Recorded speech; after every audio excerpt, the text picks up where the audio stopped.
Hello, everyone, and welcome to the Cathedral of Tennis, the Adams Tennis Complex. I'm Dylan Simmons, your play-by-play broadcaster, alongside analyst Noah Brady, and we cannot wait to bring you tennis action here against Tennessee Tech. Now let's throw it over here to a quick interview with head coach Jimmy Borndame, and so glad to have you with us once again. It's been a couple weeks, but we cannot wait to get some great insight from you here today. So let's start off here. You guys have been on a historic run as of late. You've gotten 4 wins over Power 5 opponents, and the question I have for you is, how do you kind of curtail and control that success and not let it overwhelm your team's performance? Yeah, good question. One of the things we just always kind of stay in the present, stay in the moment, and focusing on getting better every day. The Tennessee Tech's a very strong team, very talented team, and getting ready for a good match here. Coach, kicking off this run, your team was able to earn a victory in the 74th Annual Blue-Gray Championship. What did that mean for your team to win such a prestigious tournament? Yeah, that tournament was awesome. The first time in school history, tournament's been going on for I think it's like 70-some years, and we've played in it quite a bit. And the names, if you look at the teams that have won the championship and then what they've gone on to do later in the year, it's pretty impressive. And so, that was huge. And to knock off the teams that we did, being like the 4th seed, and then also being our first matches outside, it was big. I mean, I think everybody kind of recognized, all right, Middle Tennessee's the real deal after that. Well said, well said. And for our final question of the day, you guys have not played in a game this early in terms of the morning all year. Do you think that is going to affect the performance or change the atmosphere just a little bit? Yeah, that's funny you say that. So, I told the boys, I said, we better be ready for Tennessee Tech. I'm willing to slap a couple of you all around in the face if I need to, wake y'all up. Because I'm an early riser. I get going early, and it doesn't take, match day. Everybody always comes up to me and says, you ready? I mean, I'm always ready. So, we got the boys up a little early, got them going. They should be good to go. Well said, early start, but we cannot wait to see what you guys do today. Thank you so much, Coach Jimmy. Thanks for having me, guys. Well, some great insight there from Coach Borndame Noah, and we've got a lot of great background information going into this one as well.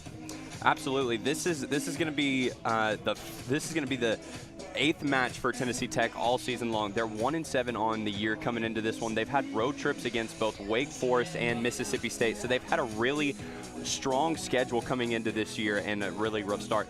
And it looks like now we're going to be joined by Tennessee Tech's head coach, Dylan, so I'll hand it back over to you. Yes, sir. All right. Cannot wait to hear from him here in just 1 second. And we're going to have a very successful coach as well here. And so we're going to get started here in just a second. Thank you so much for being with us here today. And opening up, we just were talking a little bit about that background information coming to this one. You guys are coming off a tough loss against Radford. How do you guys kind of refocus and retool your way going to this one against MTSU? Yeah, we have a very tough season with a lot of injuries in our team, and we're just trying to get the momentum going for the beginning of our conference, and just try to get a good match, a good fight, and hopefully we can do that. Coach, your team was able to collect its first accolade of the season, the Ohio Valley Doubles Team Pairing of the Week. What can you say about the pairing on your on court two for you guys? Yeah, they've been very successful this year. They're playing very solid, and hopefully they can keep the momentum going and do a good job today, and get the confidence up for the beginning of the regular season. Well said. And you guys have not played Middle Tennessee State since 2015. A little bit of an unknown factor going into this one. How do you think that's going to play into today's game? We're pretty close, but we never get to play much. So hopefully, this is a match that we're gonna keep on scheduling year after year, and we're gonna see what can we do today against a pretty solid team, and we're gonna come out fighting. So. Coach, this is an early morning match for you guys, of course. What is the message that you were telling your team going into this match this morning? We need to fight. We need to get the energy up, and we need to fight. That's all I care about today. So. Well said, well said. Well, thank you so much for your interview, Coach, and good luck today. Thank you. Thank you. So I think it's always great to hear both sides of the perspective here going into this one. Two really interesting viewpoints that we've heard from. Absolutely, yeah. And, it is great to get both coaches' interviews because it's great to get that kind of insight like you were talking about. We've talking insight. It's just great to get to hear from both coaches and just kind of get to see both sides of the coin, and especially with teams that we don't get to play all that often, that we don't see all that often. We haven't seen Tennessee Tech since 2015, yes. February 1st of 2015. But there's a lot of history between these two schools, Simmons. Yes, there is. Tennessee Tech and MTSU, of course, are not separated by that much. Murfreesboro and Cookeville are, on a good day, probably a 2.5-hour drive at the most from each other. And, of course, I think we both kind of have had our experiences with Tennessee Tech. So interesting to see kind of maybe a rivalry renewed here between MTSU and TTU. Going to be one to watch. So more background information here on the way as well. Absolutely. MTSU versus Tennessee Tech is 40. They're 48-25 all time. And in the last 19 matches, Middle Tennessee has had the advantage in a very strong manner. They're 18-1, and like we said, February 1st, 2015 was the last time that these two met up in Nashville on the campus of Tennessee Tech. But like we were talking about with Tech, the injury bug has been a concern for these guys as they're in their last match, which was actually where they were able to catch their first victory of the year. They were only able to put 5 guys out on the court. Yes. So they have definitely been dealing with injuries all year, and of course they've had some tough matchups as well going into this season. They've had 4 ITA top 25 matchups already, 2 against number 19 Mississippi State at the time and number 10 Wake Forest. They've dealt with that a lot this year. They've dealt with that adversity, and of course they've had a lot of losses, 1-6 so far, but still have yet to go into OVC play. So there's still a lot left for this team to prove overall. Oh, absolutely, a lot left going into it for Tech and for Middle as well. We've been talking about the out-of-conference play and what that looks like. For MTSU, they've still got a large part of their conference schedule in front of them as well. They've been playing really well out of conference, but when it comes conference tournament time, really this next leg of the season is what's going to be huge for these guys. Absolutely. If MTSU wants to make a run towards that NCAA tournament, it's going to be critical for them to get this Conference USA victories here early, and they're trying to make a national statement. They were number 15 in the ITA rankings earlier on, but have dropped down to number 23 in the most recent rankings, so they're kind of looking to prove something here today and show what they're capable of as a top-level national flight team. I think this is a great opportunity for them to do just that. And that last matchup that you were talking about before the most recent rankings, they were sitting at the number 15 spot, and then they had FSU. Yes. And they were on the road, and it was a tough fight for them, really. It ended up being a 4-3 victory for Middle, but that was the number 65 team in the nation. And so when you're starting to look at that, you got the number 15 team going against the number 65 team, you're going to have a little bit of a dropping off. But at the same time, I don't think that's bugging these guys' confidence at all. From the way that Middle has sounded during the warm-ups this morning, they're confident, they're ready to go. And even though it is early, these guys seem to have their legs underneath them, as you can see them here on the warm-ups. They look solid. They look like they're in the best form they've been in all season. I agree, and I think that we've seen as time has gone on, they've just continued to improve overall as a team. They've really found their form and their footing as of late, but you saw how Coach Jimmy mentioned it earlier on in the interview. They're not worried about the success they've been having recently. It's all been about focusing and making sure that you take care of whatever game is in front of you. I think that we're going to see that here today with MTSU. Oh, yeah, and you talk about that a lot when you're on the losing side of things. Like when you're down or you're losing consistently, you say, all right, we have to look at what's in front of us. But the same thing applies when you're on the winning side. If you get too hooked up on those victories, or you get too caught up in all the good things that have been happening for your team, you take your eyes off the prize, off what's in front of you, and you lose focus. And that's so important for a team like Middle Tennessee, who's had that success, who's had the best start since 1997 in program history. I mean, the last 2 decades have been very, very successful for MTSU and during the whole run with Coach Borendame. But what they have to do is they have to keep looking forward. I mean, you don't just get multiple conference championships by reflecting on the last one. You have to keep the pedal to the floor and keep looking ahead. I think exactly that's what we're going to see with MTSU here today. They come in with a 16-3 record overall, and like we said, some big victories against teams such as Arizona and Princeton, and I cannot wait to see what's going to happen with that here, and looks like we're about to head over for courtside ceremony, so we'll be back with you shortly. Here at MTN Sports, you could say we're a bit competitive. All right, boys, I got a media pass for the big game this weekend. Who's covering it?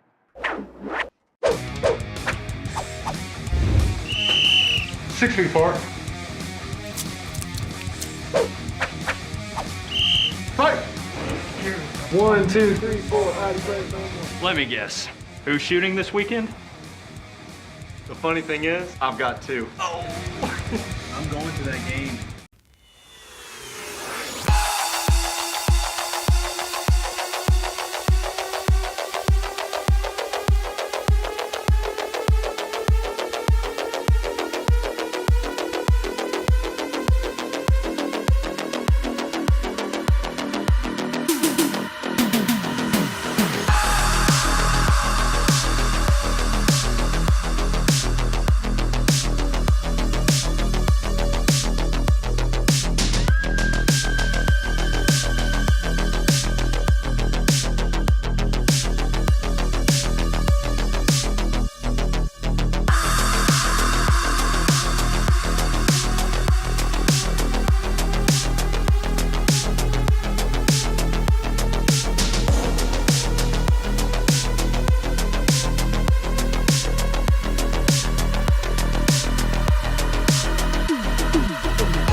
Welcome back again to the Adams Tennis Complex. We are just on the brink of starting doubles lineups here. Cannot wait to see this action. And Noah, who do we have today for doubles? Yeah, so for Tennessee Tech, we have on court 1 for the doubles, we have Elias Hollis. We have Andre Rodiance. We have on court 2, we have Micah Burhas and Elias Grobert.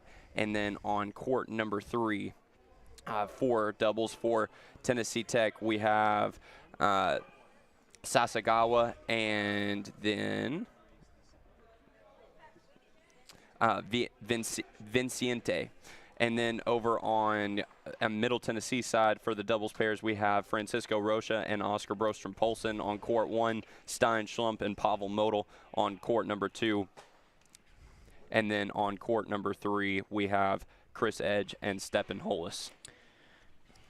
And getting right to that, we already see some action taking place here as the number 47 double-ranked teams in the nation, Rocha and Brostrom-Polson, already getting it on here. And making a statement early with a nice spike there, Noah. Oh, yes, and they are showing why they're in the top 45 doubles pairings as well. They're in the number 43 doubles pair in the nation, and just showing us why right here as they jump out to an early 30-0 lead in the first game of this first set here in doubles play at the ATC. 30-0 lead already, and you can watch here the great serving ability that both men have. About to see that on display here. It comes at you like a bullet out of a shotgun. And, you know, the funny thing with Brostrom-Polson is during that match versus Notre Dame, one of Middle Tennessee's only 3 losses on the season, Brostrom-Polson started favoring that right wrist, and a lot of spectators and a lot of Middle Tennessee fans have said that that might have been the reason why that they ended up losing that match was because of that injury on his wrist. It would have been a very interesting and very different kind of day if Brostrom-Polson hadn't injured that wrist. I think so, and we were both there to see that game as it went down live, and I think we all kind of noticed the injury that it took its toll, and it kind of affected that game. But already you're seeing that MTSU with Roach and Brostrom-Polson taking game 1 there, 1-0 lead, and we'll see how that progresses. But the doubles point is so important to get here early, Noah. Oh, absolutely, yeah, and they're showing their dominance. Like we said, that was a very quick first game. Moving over to court number 2 now, Stein Slump and Pavel Model, I believe, in action right here. Talking about Pav for a minute, I mean, wow, what a run he has been on. I mean, through the early part of the season, you know, wasn't looking like his true self, but now he's really gotten into shape mid-season. And, you know, their last match against FSU, he was able to have that clinching point. And that's a big moment as a player and a huge confidence booster that can really get your season up to another level.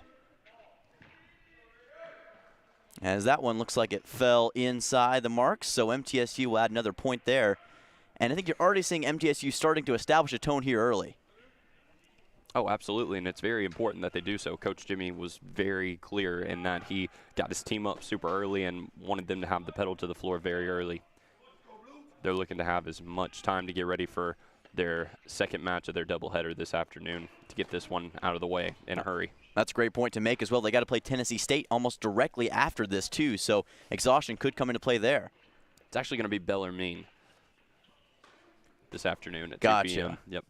So there's your announcement in case you're wondering as well. More tennis action coming up after this, so don't go anywhere once we're done.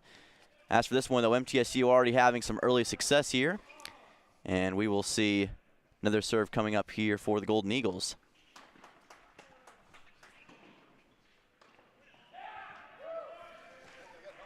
And it looks like that one may have fallen out of bounds, so MTSU will again have more success here early, and as Pav and Stein score here. And again, MTSU just continuing to really establish a rhythm, and when you establish that rhythm as a team, it affects the entire outlook of your game. Yeah, you make a great point there. I mean, you're talking about the success that these guys have had left and right. I mean, and, you know, talking about, like, just early in this first set. And as we see here on court number 3, it's a little bit of a different story as it's 40-40. But what you also do see is MTSU is already up a game here. But, yeah, talking about this matchup over here on court 3 now, talking about Edge and Hollis, I mean, these guys have been pretty much unstoppable all year in terms of doubles. They're sitting on a 13-2 record. Which isn't too far out in front of Francisco Rocha and Brostrom-Polson's 10-3, but still very dominant. And you've been able to see just how important the doubles point has been to the Blue Raiders all season long. Like you said, MTSU usually ends up clinching the victory through that early doubles point, and that's something that Tech has struggled with, only taking 1 doubles point all season against Lipscomb. But MTSU continues with the nice shake and bake there towards the back line. And Edge and Hollis take game, have already made it 30-0 here in this second game. Oh, okay, so it is 30-0 here in the second game. Scoreboard, a little bit of a malfunction there, but, you know, we're still working with this new play site system, and it's just great that we're finally getting some live scoring on our broadcast here, so we're always thankful for that. Makes things so much easier. And looks like they succeeded in potentially making it 40-0 there. So MTSU having their way with the Tech, other side of Tech right now. And we'll see the left-handed serve here from Edge. And you want to talk about somebody being off to a hot start on the year. I mean, Chris Edge, you see him tearing himself up over on court 3 all the time, like he's not having much success at all. But, I mean, that guy is just pushing himself to the absolute limit. I mean, he's 15-2 on the number 3 court in singles play, and then we talked about his record with as he's matched up with Hollis this year, 13-2 in doubles. A little bit of a family affair here today in Tennessee, as we have Stephen Hollis and his cousin actually from Tennessee Tech, the other Hollis cousin, if you will, Evzen Hollis. How about that one, man? So we got the two Hollis cousins here today. A little bit of a family affair, and like we said before, not too far geographically either. Both of them in the state of Tennessee, but have not played since 2015. Yeah, this will be the first time that these guys get to match up on the collegiate level, so that's always cool to see that kind of get to happen. But these guys won't end up being on the same court today at all. As you see, they're not on the doubles court together currently, and then Evzen Hollis will be lining up on the number 1 court for Tennessee Tech, while Steppen will be on the number 4 court for Middle today. What a great little bit of badminton right there by Chris Edge, just flinging the racket up and putting the ball away right there. And again, like we said, Chris Edge, he's a guy who epitomizes the word attack. He attacks the net and attacks the ball as soon as he gets an opportunity at it, and I think we just saw a great demonstration of that right there. And yeah, these guys are up a break early here in the first set, and it's impressive what they're doing for sure. I mean, you've seen these guys match up against Power 5 schools and be, you know, hanging in there like they're one of them. So I think early concerns of a letdown seem to slowly be evaporating as MTSU seems to be still performing on a great level.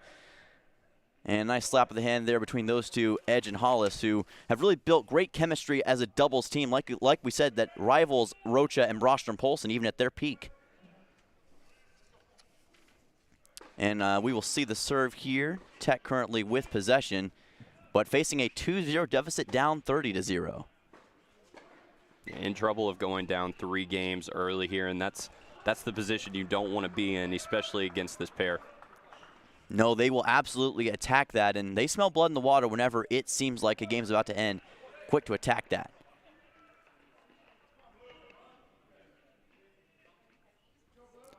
Tried the backhand right there. Yep. Yes, sir. We kind of saw what he was going for there, a little bit of a misdirection. Didn't quite hit it the way he would have liked, though. So good effort from Hollis there. And Tech now down 30-15.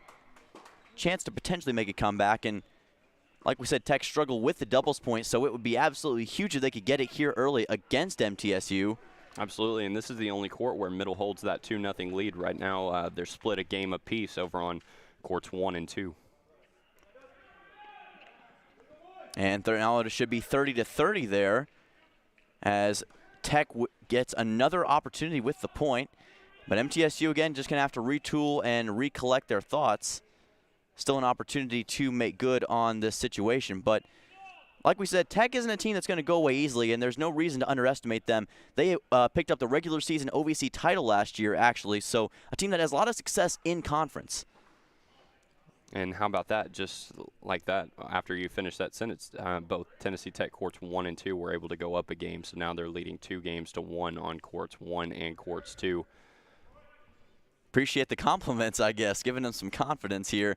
MTSU, again, like we said, this is an early game for them. Crowd isn't quite as big as it would be, but obviously it's an early Sunday morning. A lot's going on, so that's something else that MTSU has to contend with, is maybe the lesser crowd, so to speak. I mean, sure, yeah. I mean, these guys have had these Power 5 matches in here in ATC. And, again, these guys haven't been in here since the blue and gray tournament. So what have they done since then? They've climbed into the top 25 ITA rankings. They've went out and won one of the most prestigious tournaments in collegiate tennis.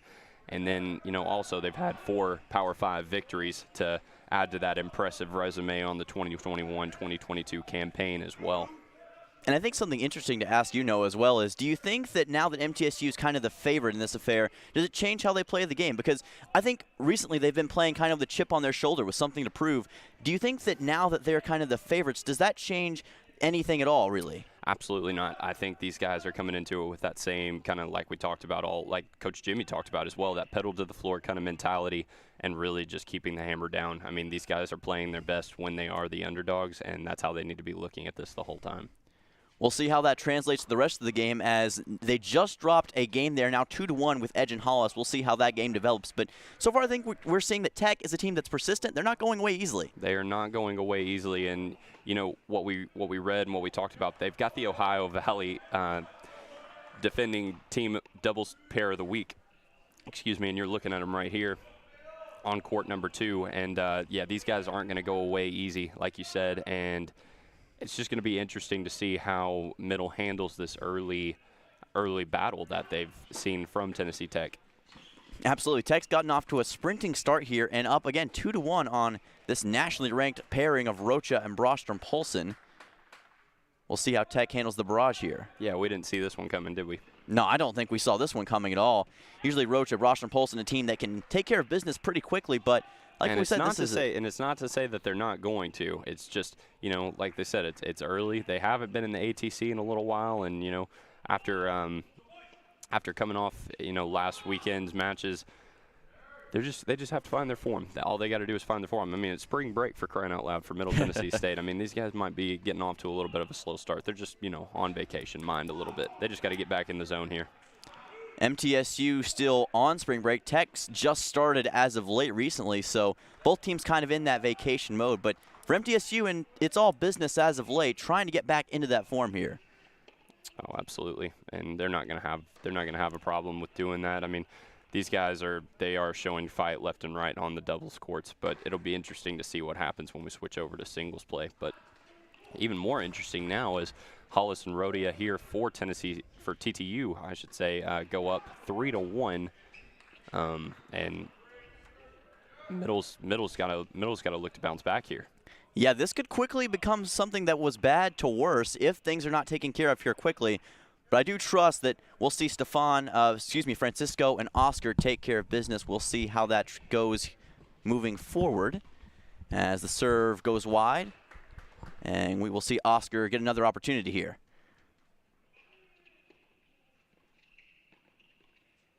And again, into the net. We've kind of seen a few of those early, Noah. Yeah, absolutely. And, you're just seeing those kind of quick points kind of coming left and right. Not a lot of extended plays so far. Just, again, still just everybody's just trying to get their feet up underneath them. Looks like it, and we see some conversation between teammates there. And that's such a huge part of the communication factor with those two.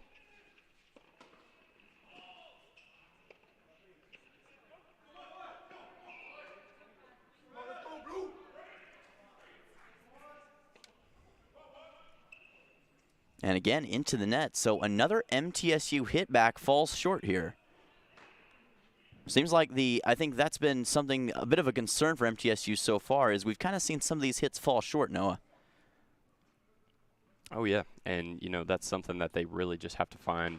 They really just have to find that sweet spot. They've got to get back in a rhythm and get going. And, Tech did a really good job of crowding the net there. And so you got to give them credit on that one. And they're playing, they know, they see what's working for them. So what are they going to do? They're going to keep pushing on that. As they should. And something interesting else to know, obviously it is March now, but of course it is cold as heck outside, to put it mildly. Woke up, it was in the teens this morning, so as we'll watch this serve hit back here. Oh, and a nice job that time by Rocha.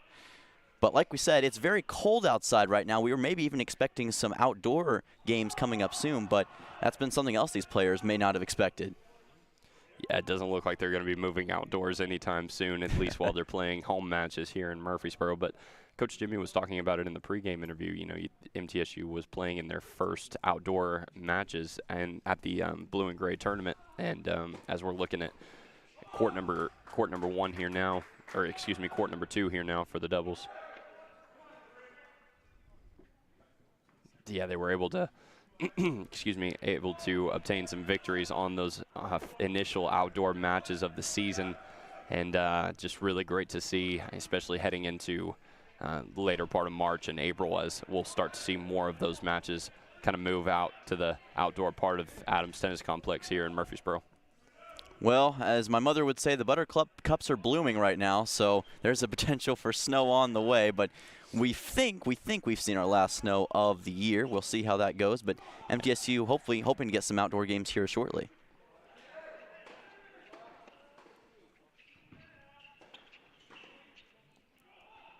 And it looks like that one fell just outside the mark. So MTSU will add some more points that time, and that's a huge way with this game, which is still relatively close speaking.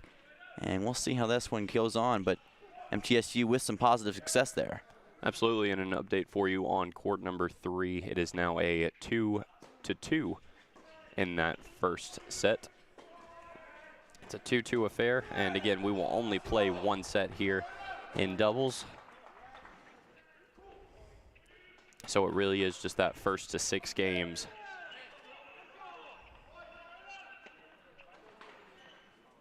And looks like, I believe MTSU called that one potentially out of bounds, judging by the motions made by players there.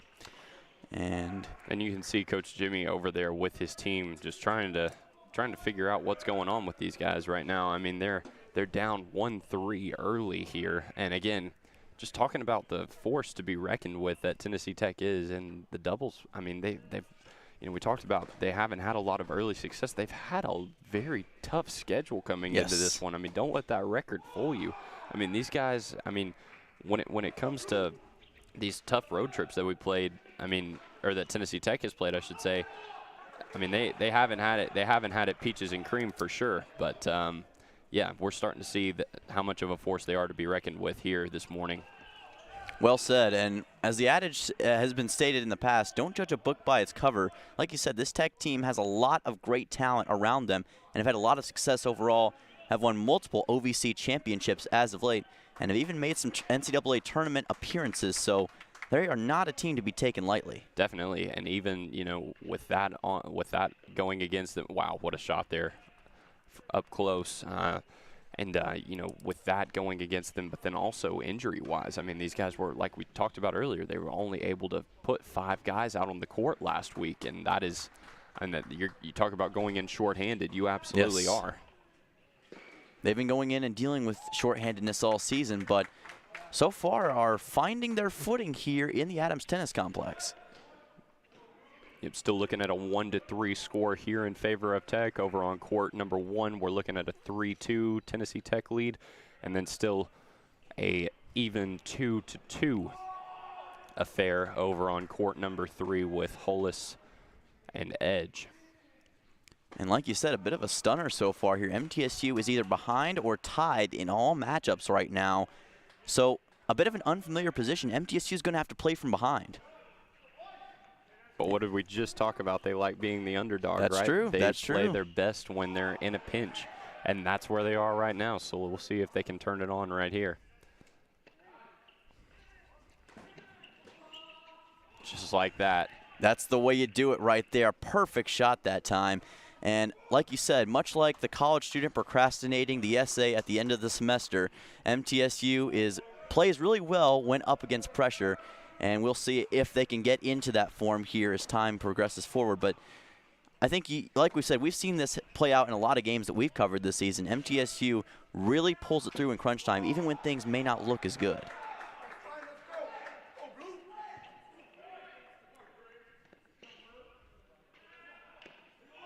What a nice cross-court shot that was.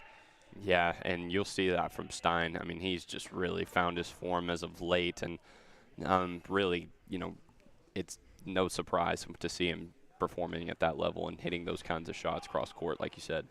Stein Slump is a different kind of player and just proved it right there with that great, beautiful form in the shot. And we'll take you over to some more action here between Chris Edge, Stephon Hollis, and the other opponents of Tennessee Tech, currently down 2-3. Yes, Sasagwa and Vicente over here, taking care of business on court number 3 right now, currently holding a 3-2 lead. Middle is up in this game currently, though.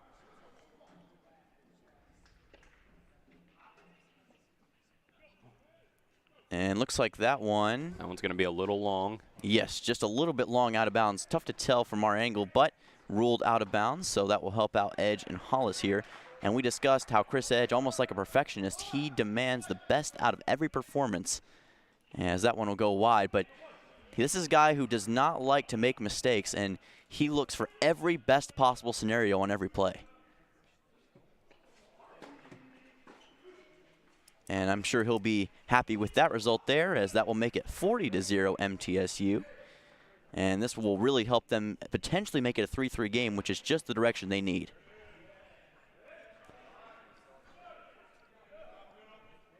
Definitely. And again, you know, we're looking at a deficit on all 3 courts right now, as it's 3-2 in favor of TTU on court number 2. It's they're updating the score right now, 4-2 on court number 1, and here on court number 3, they've just leveled it out to a 3-3 first set. So good news for MTSU there, but still, like we said, struggling in different aspects of this game, but chance to come back here, and never say never. MTSU is not a team you want to doubt, especially when they are in a pinch. And we'll see what Tech brings to the party here with this high arcing serve. And that one will fall out of play, so Tech will start it off, looks like, with a potential 15-0 lead.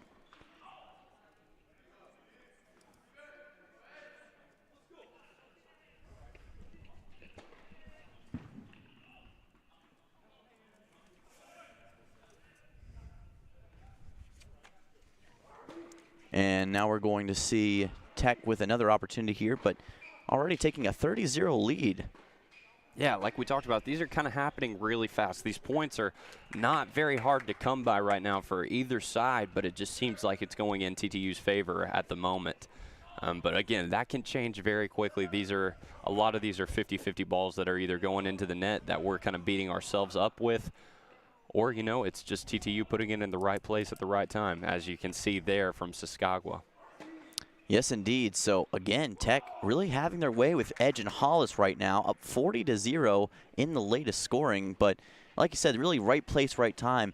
They seem like they're masters at positioning, know exactly where they want to put the ball, and that is not a skill that comes easily. It takes a lot of practice, a lot of years of formulative development. Well, so does everything in tennis, right? I mean, I don't know if you've ever tried to get out there and play tennis, Simmons, but yeah, it is something else. It is not for me. I did play tennis for 3 years, and I do have to say, it is not something that comes easy to everybody. And actually got to see my local tennis club, the Van Buren County High School tennis team, get some practice in. And like I said, it is not something that comes easily to everybody. It takes so much practice and a lot of dedication. Definitely. Takes a lot of dedication just for us to be up at 10 o'clock in the morning to be here for a broadcast, so I can only imagine what it's like knowing you've got a in-state matchup here at ATC at 10 o'clock in the morning that these guys were here at pretty much dawn to prepare for this morning. Yes.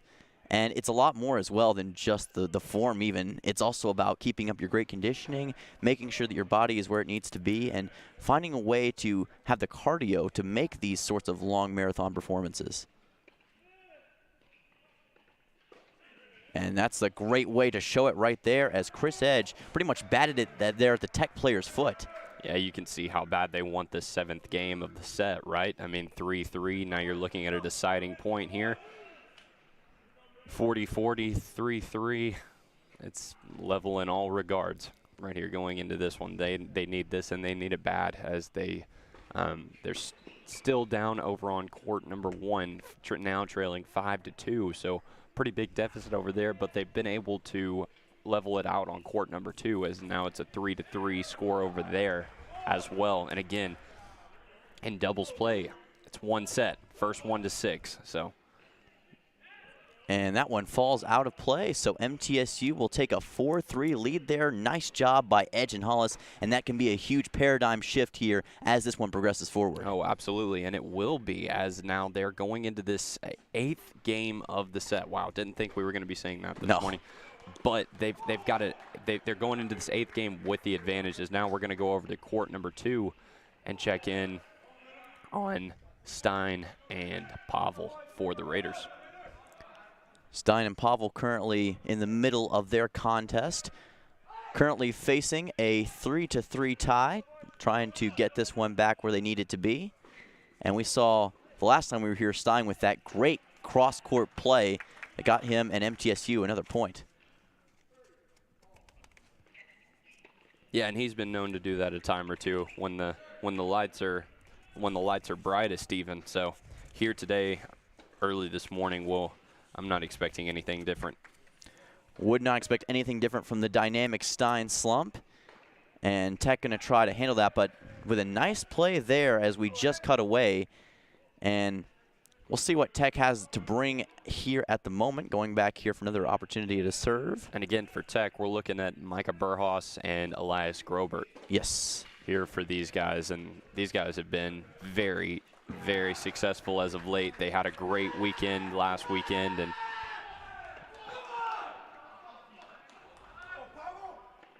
ooh, pop fly, and Stein absolutely batters that one into the ground. And you can see Pavel getting into it, really getting animated and really getting excited, trying to fire up this team this morning. Pavel Moldal with that primal roar coming from deep inside. And now MTSU may be starting to feel the energy here as this game moves forward. Yeah, I wouldn't be surprised if middle jumps out pretty big here. Looks like that one just fell out of play, but you saw what Stein was going for and what Pavel was going for there. Kind of just high arced out of bounds, and that's such an easy mistake to make. It's great to see Pavel getting into it like that this morning here. You'd love to see it. I mean, the guy is just all over it. He's got energy that can only come from the best of people that have that sort of energy early in the morning. I know that's something that I struggle with, but Pavel Moldal is a guy who is ready to play, and that's good to see. Well, if any of these Raiders weren't awake, they surely are awake now after that. As Pavel sends one long there, and we'll go to a changeover here on court number 2 as the Raiders are drop that 7th game of the set as they'll fall to a 4-3 deficit here on court number 2.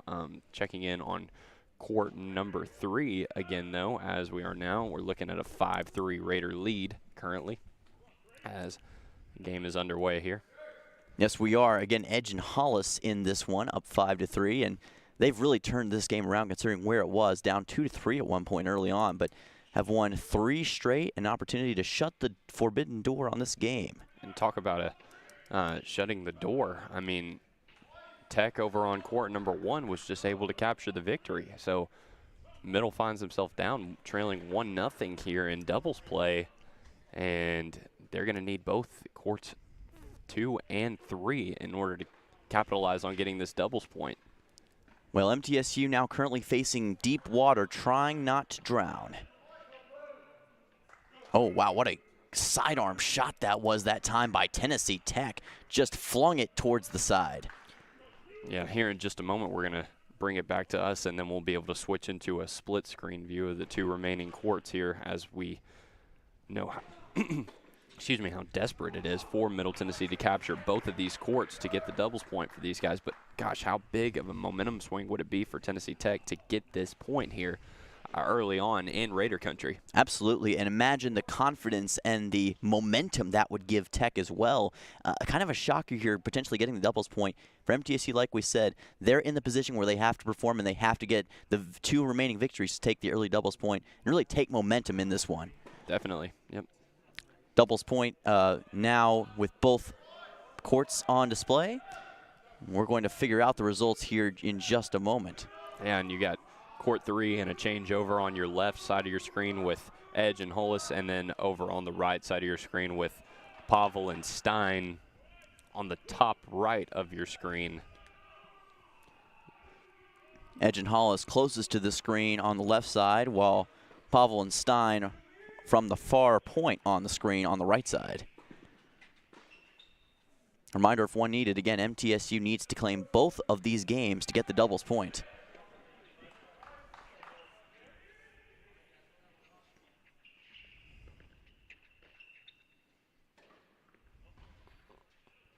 A little too far that time from Pavel. You kind of saw him just a little bit trying to hit that white line, but it looked like a little too much altitude on that ball. And again, what you're seeing from this Tech team is they're pinning the Raiders deep and then forcing them to make shots, and right now it's just not happening.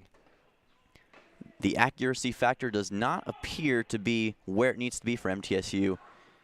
Hitting the 7 ring more often than the 10 ring so far here on the court. That's an archery reference for those who don't get it. Yeah, I was very confused by that. Yes, sir. But thank you for the explanation there, Simmons. MTSU trying to find that accuracy, but Tech seems to have it in spades. Like we said, they've played great in terms of accuracy and finding the point where MTSU really can't return the ball. Able to return that one over on court 3, though, is Hollis, as he's able to capitalize on that one. Nice job by Hollis there. MTSU up 5-4, 30-15 in that one. Chance to go up 40-15 here with the Chris Edge serve. And on the other side, another point scored by MTSU as Stein and Pavel have success as Tech's ball hits the net. Little break in the action here. And you can kind of feel the crucial intensity that is permeating throughout Adams Tennis Complex right now. Feel it in the crowd, and you can feel it in the atmosphere. Huge one.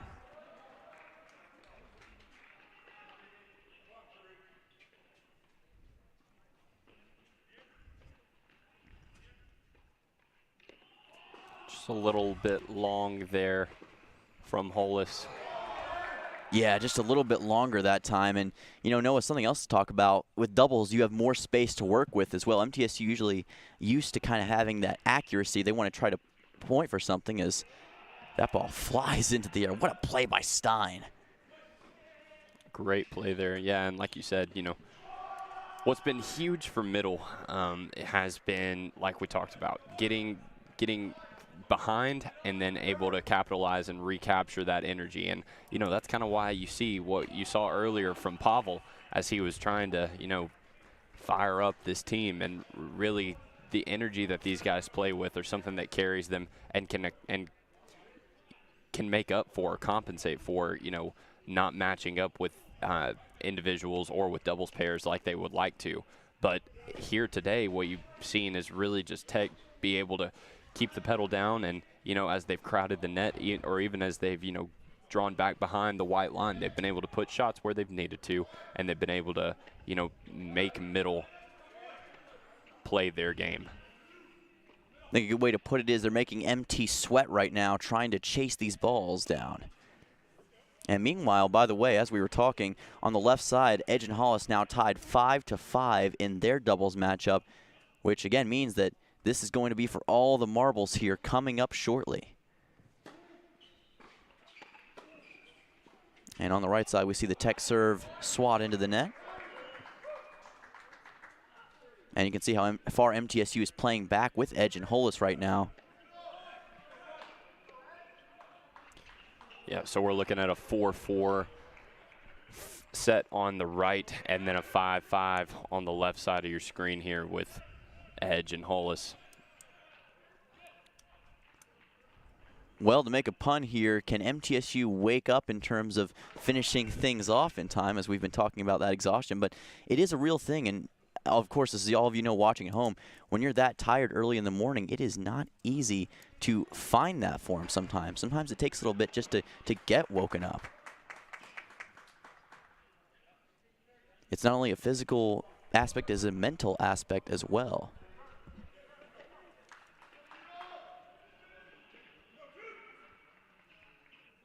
And once again, you see that up close to the net kind of play. And usually that's something that we see Edge able to capitalize on and able to make the most of. But this morning, I don't know what it is about Tech, but it just hasn't been able to happen for the Raiders. Tech is playing with a sort of fire and passion that we were not quite sure what to make of. And I don't know if MTSU has been either, but over on your left side up 40-0 now, MTSU trying to put this one away.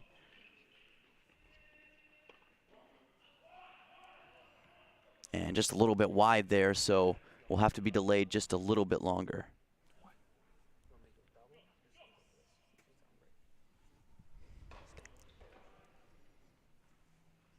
And over on the right side, we see that game currently on break. So right now we're going to kind of shift our focus to the left side here. Yeah, and you look at, the stat that just came up, the breakpoint 1 percentage. You got 100% for Saskagwa and Vicente, and then 50% for Edge and Hollis, and that's kind of why we're sitting at the score that we're at right now. That ball swats into the net, so that'll make it 40-30. And like I said, MTSU's had a little bit of issue putting it away at the break point here. Going to see if Hollis and Edge can finish this off. Of course, we know these are guys who are going to demand excellence. They are going to demand perfection of this finish. They're going to try to blitz it out. And that should do it, so they can breathe a sigh of relief as MTSU will pick up a nice victory there and should make it, as we'll wait on the update here in just a second. Meanwhile, on the right side, contest has resumed, and MT picks up a nice point. Yeah, great shot there from the Raiders. As now we're looking at the break point here as it's 40, currently as the score has been updated, is 40-40. And that will be the deciding point for the Raiders as they're able to take the 11th game of the set here in doubles play, as they'll go to a changeover, as you have to win by 2.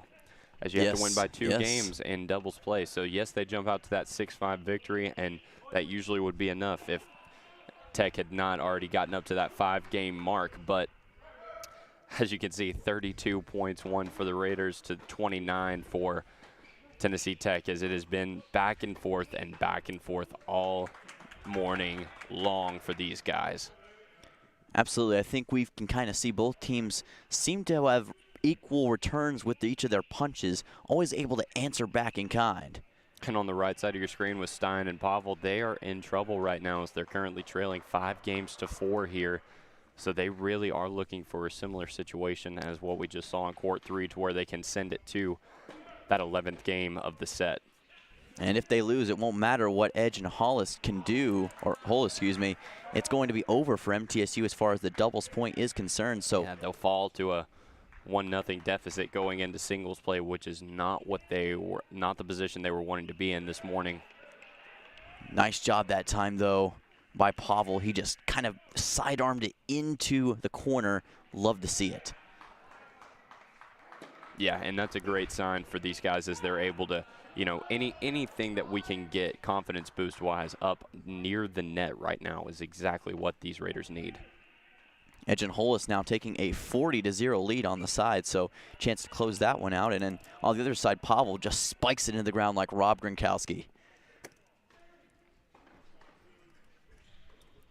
Had to put it in there somewhere. And that one will hit the net over on the left side with, looked like that one was, yes, Hollis. And second serve coming up. And that's nice. Big from Edge right there. Huge. As 100%. that is going to clinch the court number 3 point for the Raiders. So now we're looking at 1-1 in doubles, and it all comes down to this court number 2 matchup here, which is where we're going to go now. As we'll bring it back here for just a second as we switch our cameras over and we're able to get a solo shot on court number 2. Everyone hold on to their hats. This will be the game that will decide the doubles point. MT currently faces a 5-5 tie. So again, no matter what happens here in this game, it will go to a 12th game of the set. So it'll have to be on you got to win by 2, as we just saw over there on court number 3. What a battle, though, from Edge and Hollis. Absolutely, and once they got to 6-5, it did not take them long at all to finish the fight they started. Yeah, and we talked about this pair on court number 2, and we heard from Coach Doyle early this morning in the pregame interview that he's got a lot of confidence in this pair on court number 2 of Burgos and Grobert are playing very well. And so, who better for it to come down to, and, what better way to make a statement than to get a victory here and to clinch a victory here in doubles for the Golden Eagles. Absolutely, and I think, like you said, these are the 2 guys that Coach Doyle trusts the most from this Tech team, and these are the guys who are award-winning OVC players. Got a lot of confidence in them to finish the job. as that one will and fall. They make up 2 of the top courts for Tennessee Tech on the singles lineup, as well as they'll be on. You'll see them on the number 2 and number 3 courts this morning. Pavel hit that last one into the net, so left-sided serve coming up, and you can see the team for MTSU gathering around. And they're starting that "Let's go Raiders, let's go" chant as they're trying to get 2 of their leaders from this team fired up. And of course, the team support means so much to these guys. Having your teammates there to cheer you on, it sometimes can add extra motivation to finish what you started. Tech will serve here with the right-hander. A little too far that time by Pavel. We've seen a few of his recent hits kind of go out of the mark, and that should send this one to a 6-5 Tech lead. And the silence we now see is, in a way, deafening. It's so quiet you could almost hear a needle drop, and it shows the absolute intensity that this one is currently providing. Well, again, we talked about, the teams needing to wake up as well. Some of these fans here as well just, need a little bit of a wake-up call, and I'm sure by the time this afternoon's matchup for the Raiders rolls around, they'll be ready to go. But again, like you said, some intense action here as we see Court 2 action continuing into a 12th set, or a 12th game of this set, I should say. Well, the Golden Eagles have come to fight here today, and they are soaring to great heights. The question for the Blue Raiders is going to be, will they have the intangibles, the qualities needed to finish the job in this critical moment? As a player, this is when you want to perform at your absolute best. Yeah, you set that one up pretty well, Simmons. And we're about to find out right here as we get the serve from Pavel.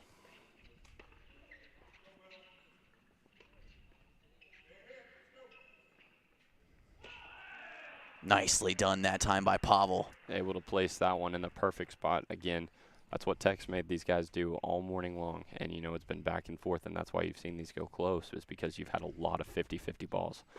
And they've been falling in favor of both the Raiders and the Golden Eagles just an equal amount of times, it seems like.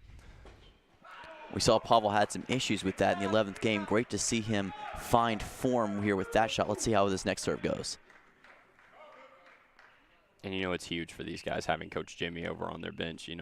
He's sitting there, and he's going to be ready to fire this team up in between doubles play and singles play here in just a little bit, no matter what happens. 30-0 now as MTSU extends their lead here in game number 12. And like you said earlier, this is the second game that has reached that 5-5 status where it takes 2 victories over your opponent to win. So for MTSU, they would at least need to get an 8-6 lead to take the victory. Yeah, and trailing here 6-5, not where you want to be there on the defensive end for sure. Great return there from Pavel, able to track that one down. Pinpoint accuracy from Stein right there. And I loved the backhand that he used as well. That kind of disorients the opponent and kind of takes them off their feet, so to speak.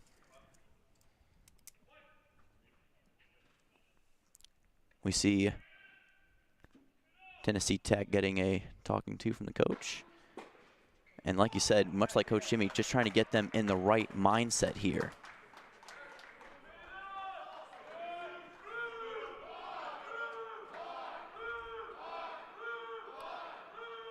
The blue and white roar is taking over the ATC as that one is not going to be able to be returned from Tennessee Tech. And that makes it 6-6, so tie game, folks, which means that if either Tech or MTSU can win the next 2, they will win. But you must win by 2 games to take the entire set here. Yeah, it's going to take 2, and we're back to a 6-6 affair, so we still got a couple games left. As that one's going to be long from Stein, and Tech's going to be able to jump out to an early 15-0 lead. And that's the position that Tech wants to be in, establish the tone here early. 15-0 for Tech. And now we're going to see Stein slump. We saw Stein here serve, and we saw Pavel serve just a moment ago. And Stein, of course, with the very high arcing serves here. And a nice one right there. You kind of saw it just enter the box and exit, but Stein is a great player when it comes to hitting those.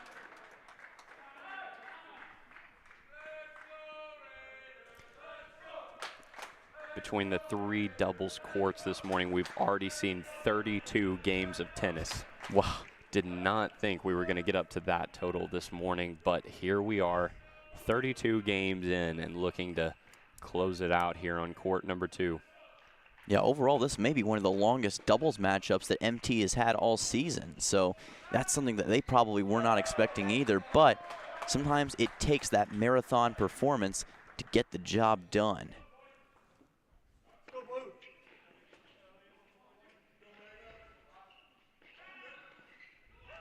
Nice one by Stein right there. Set that one up perfectly with a shake and bake. Give them a taste of their own medicine as they made them play up close to the net there. Like you said, that's what Tech has been doing pretty much all game long, trying those close-up hits right against the net. But great response that time by Stein. I think MT has really responded to this a lot better than they were earlier.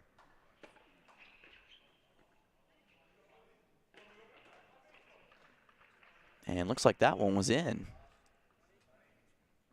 Tech right up against the back line that time. Kind of tried the hop step and it worked out. You can see Stein and Pavel making conversation here. And we'll see Pavel with the left side serve.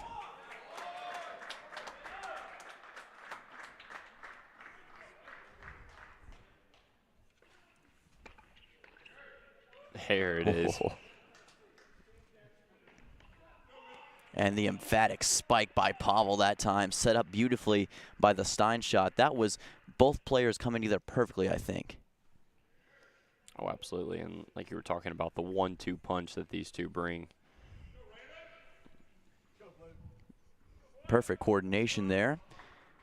And now MT should, from there, be able to take a 7-6 lead, and that will result in the teams swapping sides. So not done yet, but MTSU now needs looking to just close it one. out. Yep, Yes. looking to close it out right here.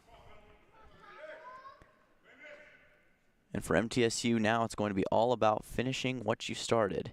We've been talking a lot about it, but MTSU's always kind of been on the verge of finishing it off, but have had times where the game has been extended before. So MTSU looking to do that right now.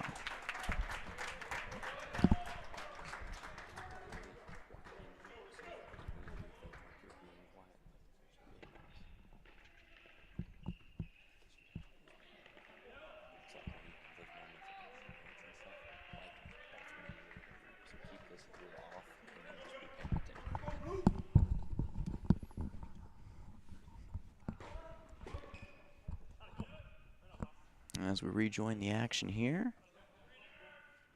Tech will now be serving from the left side.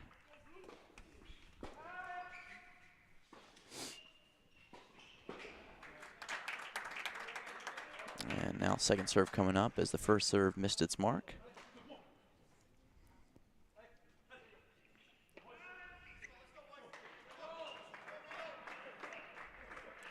Unable to get that one over the net for Stein, and that backhand has been looking good this morning, but unable to capitalize on that one there on the return.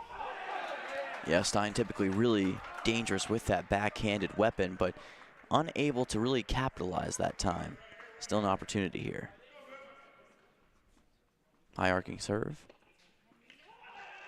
And great shot there from Pavel. Yes, indeed. Pavel perfectly put it past Tech there, right on the side. And MTSU will take back control here. And as also you see Coach Jimmy coming over to discuss strategy with the players. Such an intelligent leader when it comes to this game. Oh, absolutely. I mean, he's got some experience under his belt for sure. No doubt. That one falls into the net, so Stein will get serve number 2.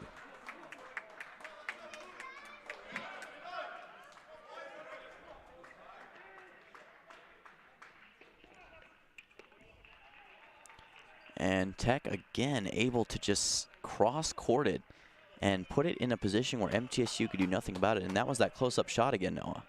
Yeah, able to put it, split the Red Sea there between the two defenders, you could say. Great description. And again, Coach Jimmy, I think, notices that.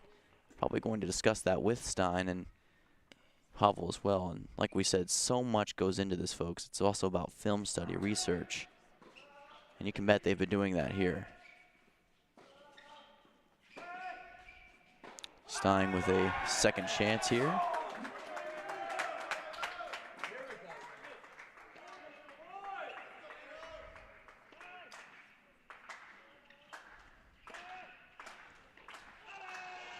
And that one falls out of bounds, so MTSU will pick up another sizable point there. Great volley that time from Stein. And you can kind of hear the crowd also starting to get into it just a little bit more here, Noah.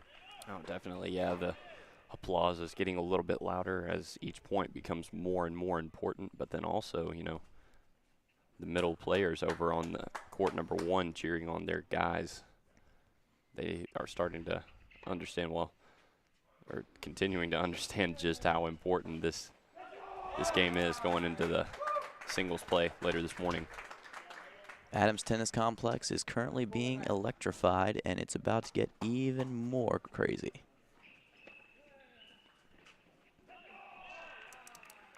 And a nice one from Stein, and that looks like it will do it. So that is going to do it. Huge victory for MTSU. Was looking a little bit troublesome, but they pick up the doubles point, Noah. And all you need is 2, and that's exactly what they got. And, you know, it did look scary there for a little bit as they had a lot of back and forth going on early on all 3 courts. But as you said, able to get it done, and all you need is 2. Well said indeed. And MTSU, it wasn't easy, but they managed to figure it out, pick it up, and a great job by MT of getting the doubles point. We will be back with singles action here momentarily. This is MTN coverage of MTN Tennis, and we will be back momentarily. Stay tuned.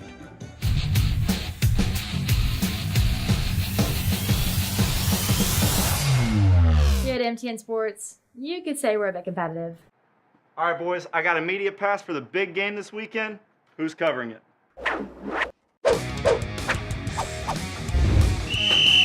6 feet 4.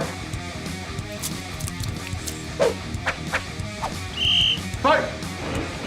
1, 2, 3, 4. Let me guess. Who's shooting this weekend? The funny thing is, I've got 2. I'm going to that game.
back here at Adams Tennis Complex, ready to start singles play here momentarily between MTSU and Tennessee Tech.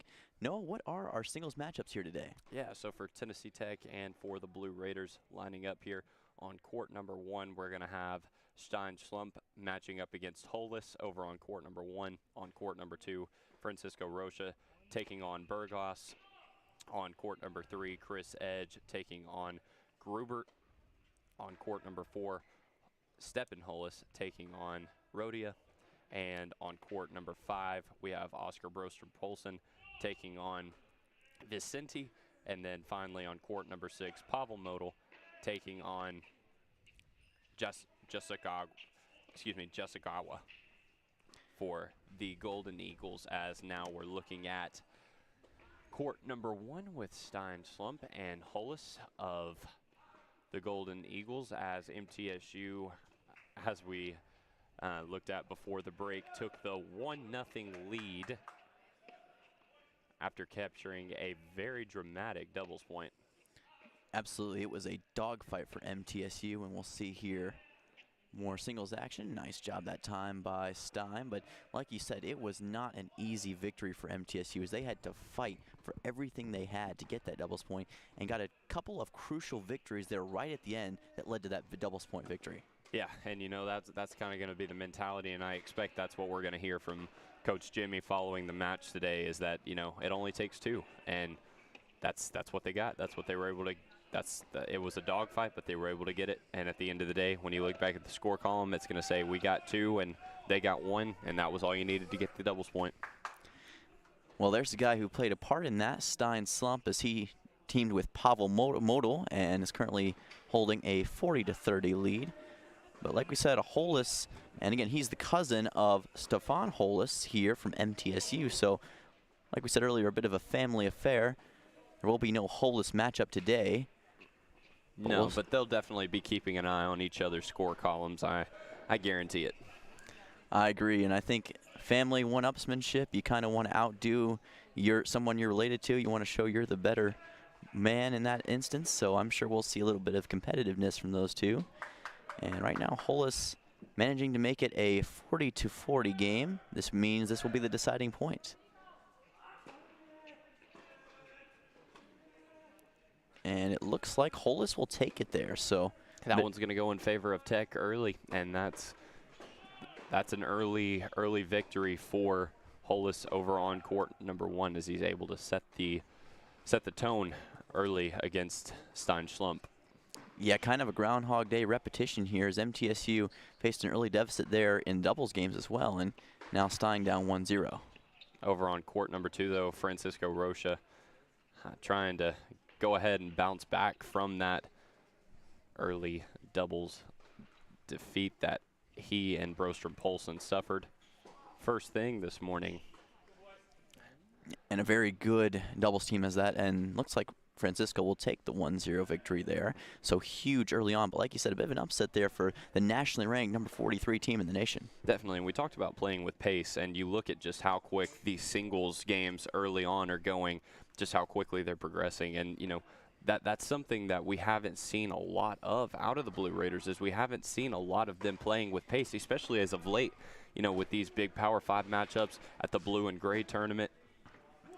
As they've climbed their way through the rankings, a lot of those have been dogfights, and you know, they've had success here early on, and we were expecting more of a runaway against Tennessee Tech, but these guys play a dogfight style of tennis, and that's just kind of what they've continued to do no matter who the opponent is. If you remember the Cardiac Kids from the Cleveland Browns back in the 80s, kind of a team in similarity there, as they play in a very similar style. But like you said, they are a team that has a lot of grit, determination, and they're going to fight for everything they have to win these games. Absolutely, yep. And we'll see who we're going to be checking in on next as we bounce out to a court. And it looks like it's going to be court number 3, where we'll see the man in black himself, Chris Edge. The man in black and the hat, Chris Edge, who, like we said, has an edge to his play style, loves to go out there and play the best possible game. And we're going to see that on display here in just a second. That one goes into the net. Edge currently faces a 1-0 deficit, also down 15-30. Yeah, and Grubert's one of those guys we were talking about earlier, a part of that Ohio Valley doubles pairing of the week, defending that right now. So these guys are on an all-time high. And again, not a team you can write off for sure. And definitely we're seeing that here early on in singles play. And we saw just how much respect these guys gained for themselves during doubles play earlier this morning. Tech has definitely earned MTSU's respect as that one kind of goes into a pop fly, and Edge will take it out from the left side, trying to get it to deuce. And that one will, and you can see how the barrier kind of reflected back there. That shows how much velocity Chris Edge has on his serves.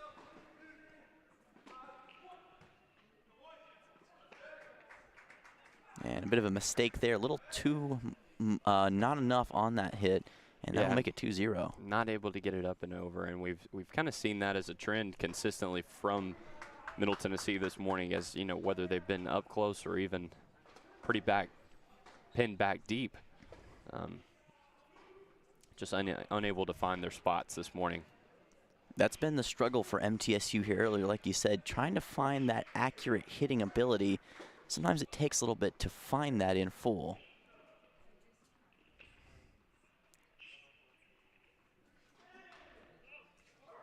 That one's going to be long. Yep. Way to track it there from Chris Edge. Great tracking ability. It's so easy as a player, like you said, sometimes to hit the ball out of midair when it's going to go out of bounds. So great reaction from Chris Edge. And we'll see Grubert here with the left-sided serve.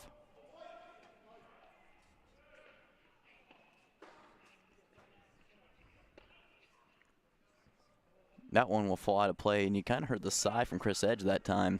Oh yeah, you can tell he's one of Middle's most animated players. He will let you know when things are going great and when things are not going so great. And right now, you know, he's just in a spot where he's got to get back into it.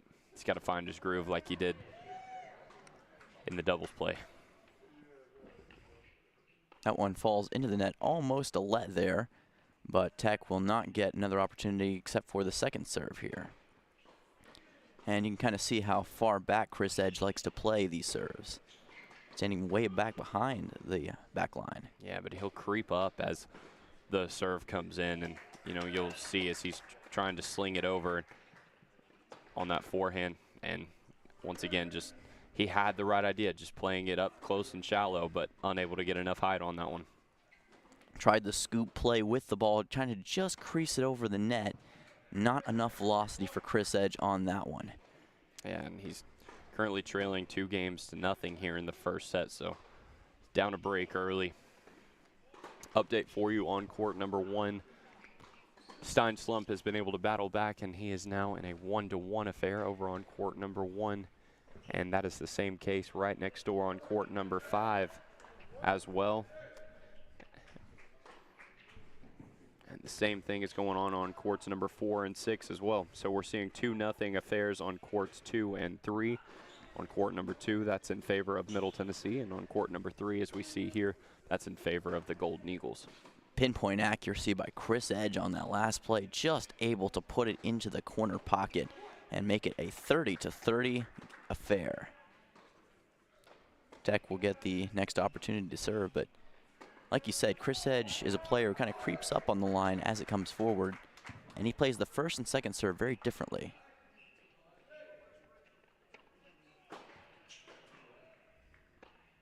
Great shot there. Beautiful backhand. Yeah. Chris Edge, again, a player with such determination, such ferocity in how he plays the game, and now has an opportunity here with the break point up 40-30 to put this one at a 2-1 state. And he's trying to strike back here after a bit of a slow start here in singles play.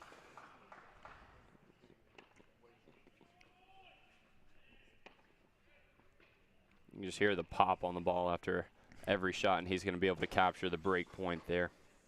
Yeah, that one just fell out of bounds, and Chris Edge will pick up the break point. So 2-1 as they will swap sides, but see Chris Edge starting to finally maybe potentially get his groove here early on, and we'll switch courts and see what's going on in other aspects of the MTSU game. And we'll be heading to court 2 here momentarily.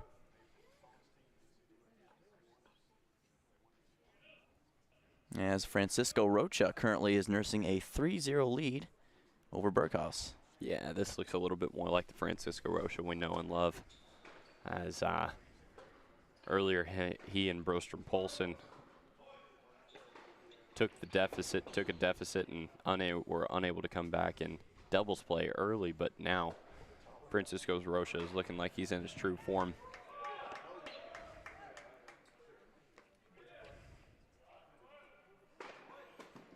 The headband of doom continues its great streak as that one will fall out of the play there. And Rocha will take a 30-0 lead over Berghaus. And you can kind of see the tempo almost picking up, two similar but different play styles with singles and doubles. I think doubles in a lot of ways was a lot more about placement, whereas this one seems to be a lot about speed here, Noah. Yeah, well, either way, Rocha's been dominant as we've seen all season long. I mean, he and Stein have kind of been battling back and forth for those number 1 and number 2 court positions, and Rocha has been dominant as he's been on court 2 for the majority of the season. He's been 12-1 in singles play. Goes back to Coach Jimmy's great eye for the game, and much like his players, he does a lot of studying before these games, and he knows where his players need to be and knows who they need to face before this game takes place. And that one will fall into the net for Berghaus, and he'll get another opportunity here. And something we haven't mentioned yet, the courts narrow up here with singles, so a lot less room for error. A lot less room for error, but again, we talked about MTSU loving being the underdogs and loving the pressure, and that's exactly what this is. Even as the day goes on, you just see that pressure just start to add up as the court even gets tighter. And, you know, that's something that's fundamental about the game, but something that they, you know, capitalize on every single match. You heard the frustration from Berghaus that time, as that is one thing I will say as a tennis player, not a lot more frustrating when the ball just taps the net and just slightly makes it over. But even when you're playing table tennis, that'll get on your nerves big time. There's nothing that can be done when that takes place. Definitely not, and Francisco Rocha was able to capture the break point there, able to go up by a score of 4-0 now in this one. And remember, it's best 2 out of 3 here in these singles affairs, so you have to win 2 individual sets to take the full point. And Rocha, though, off to a good start, up 4-0 in this one, chance to potentially sweep Berghaus. And what a reversal of fortune that would be here. Just outside the right outside, box. But gosh, if that was inside the line, I think Berghaus still would have had a heck of a time trying to get to that one. A lot of velocity on that one. That one's going to be long there from Rocha. It looked like it was just outside the right box, so Berghaus with a little bit of a break. 15-0 lead now, but doubt we'll see Rocha make the same mistake twice.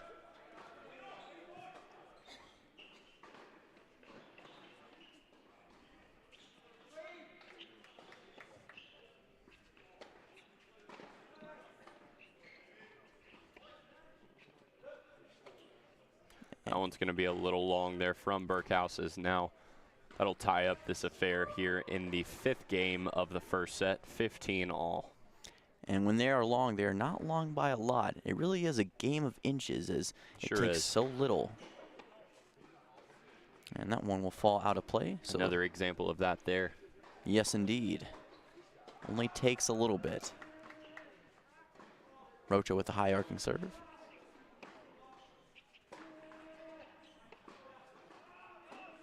And a mistake from Berghaus as it'll fall towards the right out-of-bounds marker. And that should give Rocha a 30-15 advantage. Looking to go up 5 games early here in just a matter of minutes. It is impressive the quickness with which Rocha has built this lead. And he is creating a Van Gogh masterpiece here, trying to finish it off. You are something else with those comparisons, Simmons. I tell you what, they never get old, and I never know where you're going to go with it. Never know myself sometimes, but kind of expanding on that, they truly are artists in motion. It takes a lot and a lot of precision as players And I understand also we have a special announcement to make here. Oh, absolutely, yeah. So today in the MT promotions list, we see that today they are going to be sponsoring the Special Kids race presented by Murfreesboro Medical Clinic. Special Kids is hashtag stronger together with the ones who make our mission happy. Help us make history again at the 11th annual Special Kids race, Saturday, March 19th. Across our campus and community, each person that crosses the finish line gives meaning to what we do every day for local families. Whether it's your first time or you've never missed a race, sign up for the 5K, 10K, 15K, or 1 mile fun run today online at specialkidsrace.org. So thank you to Special Kids Race and their Stronger Together team for being here in attendance with us today as we see them tabling. And we've also got some Donut Country donuts here as well. So thank you to Donut Country for being in the house this morning, as well as if you're going to have Sunday morning tennis, you can't have it without donuts. Absolutely. You cannot forget the donuts, as crucial a part as any. I'm talking about a donut. Rocha is looking to hold Berghaus here in the donut as he looks to hold this 40-30 lead, or extend this 40-30 lead, I should say. Looks like he did just that here with a 5-0 advantage, and Francisco Rocha has turned on the afterburners. And he'll have an opportunity to get the set point here coming up. And with that, we're going to change courts over, and we'll actually go right next door over to court number 4 and check in on Hollis for the first time today. Well, we saw his cousin earlier playing against Stein Slump. And here we see him facing off against Rhodia of Tennessee Tech, as Hollis currently trails 1-2. And I believe that Hollis is the only Blue Raider that has some ground to make up right now, as he is the only one trailing, as currently we're looking at Blue Raider advantages on courts 1, 2, 1 and 2, and then ties on 3, 5, and 6. And here on court number 4, like we said, Hollis is the sole Blue Raider trailing currently. We saw Hollis have a few struggles there earlier on in some of the hitbacks, but trying to overcome that right now here in the singles matchup. And like a lot of the MTSU players, he's a guy who's been improving a lot as of late. And you can see, going to stand back far for this one. Definitely, and something we've been talking about all season long is just the dynasty that has come along with this Blue Raider men's tennis team, and, you know, just the evolution of it and the changing of it, the transformation, if you will. And, you know, what we've seen Coach Dimmy do with this program is impressive, to say the very least. And, you know, multiple conference championships here in the past couple of years, and looking to keep on growing that. And so when you talk about guys like Hollis, it's just great to see that the future of the program is in strong and steady hands.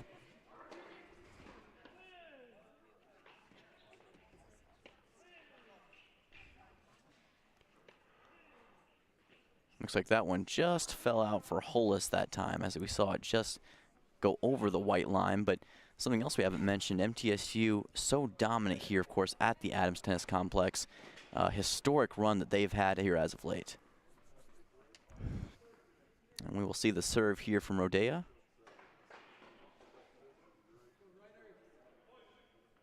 Game currently at 2-2 for both. Yeah, 2-2 here in this first set. Unsure of the game score currently, but looking at a 2-2 game score. Get that to you as soon as we can. Left side here now for Rodea.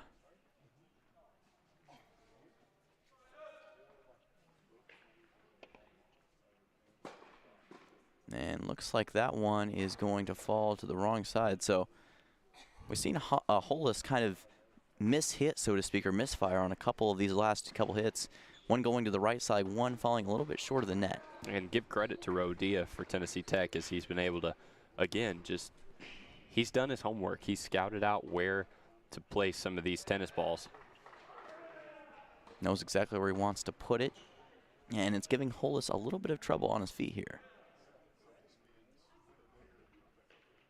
But that time it'll slap the netting, and he'll have to retool and think about what he wants to do next.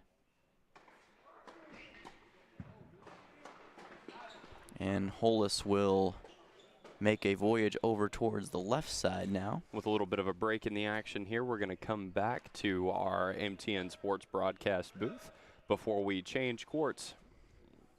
Once again, thank you for joining us again as we are continuing to watch singles play here of the Blue Raiders and the Tennessee Tech Golden Eagles. And we're going to jump back out to court number 5 here, where we're going to check on Oscar Brostrom-Polson for the first time today. And what a nice shot that time by Oscar, is it? Kind of an odd sequence there, but he was able to capitalize and make the most of it, as Brostrom-Polson currently on court number 5 is looking at a 3-3 tie here in the first set. 7 games in. Almost looked like it tapped the net there twice. And Oscar will make more trips towards the back line. And you can see him discussing strategy there with a fellow MTSU teammate. And he will anticipate this next serve. And there's a big difference between serving and then hitting the serve back. Like you said, when you hit the serve back, I think that kind of establishes the rhythm for how you're going to play this particular sequence.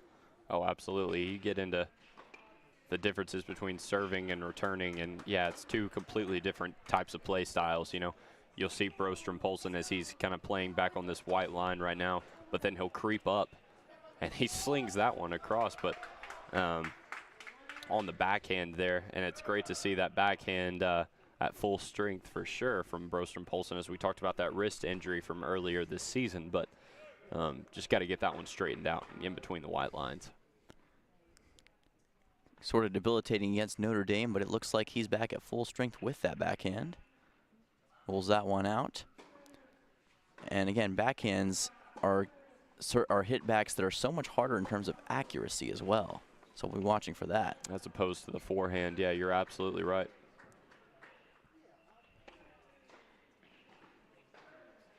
And that one almost did the Kawhi Leonard bounce over the net, but looks like it worked out in Oscar's favor, and that'll give him the point there.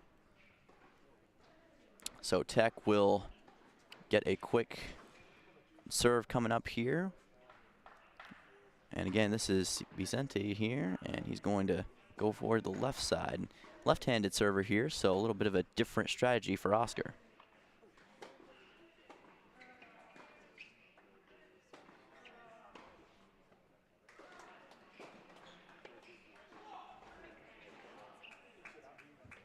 And you looked like that one might have just traveled a little bit too far there, Noah. Yeah, and what you're seeing with Brostrom-Polson is he's kind of let that idea of getting it over the net go to his head, and he's sending it just a little bit too high over the net. Needs to get that one down just over, so that way it's coming back down in the field of play.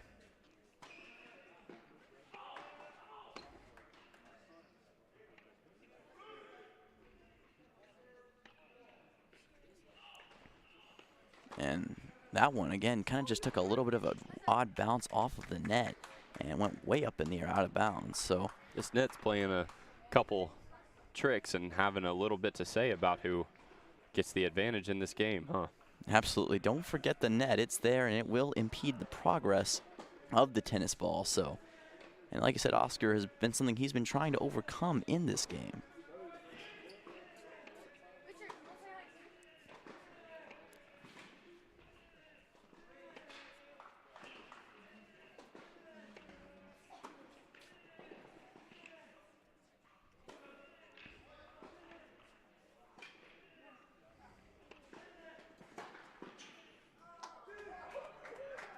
A lot of back and forth action here.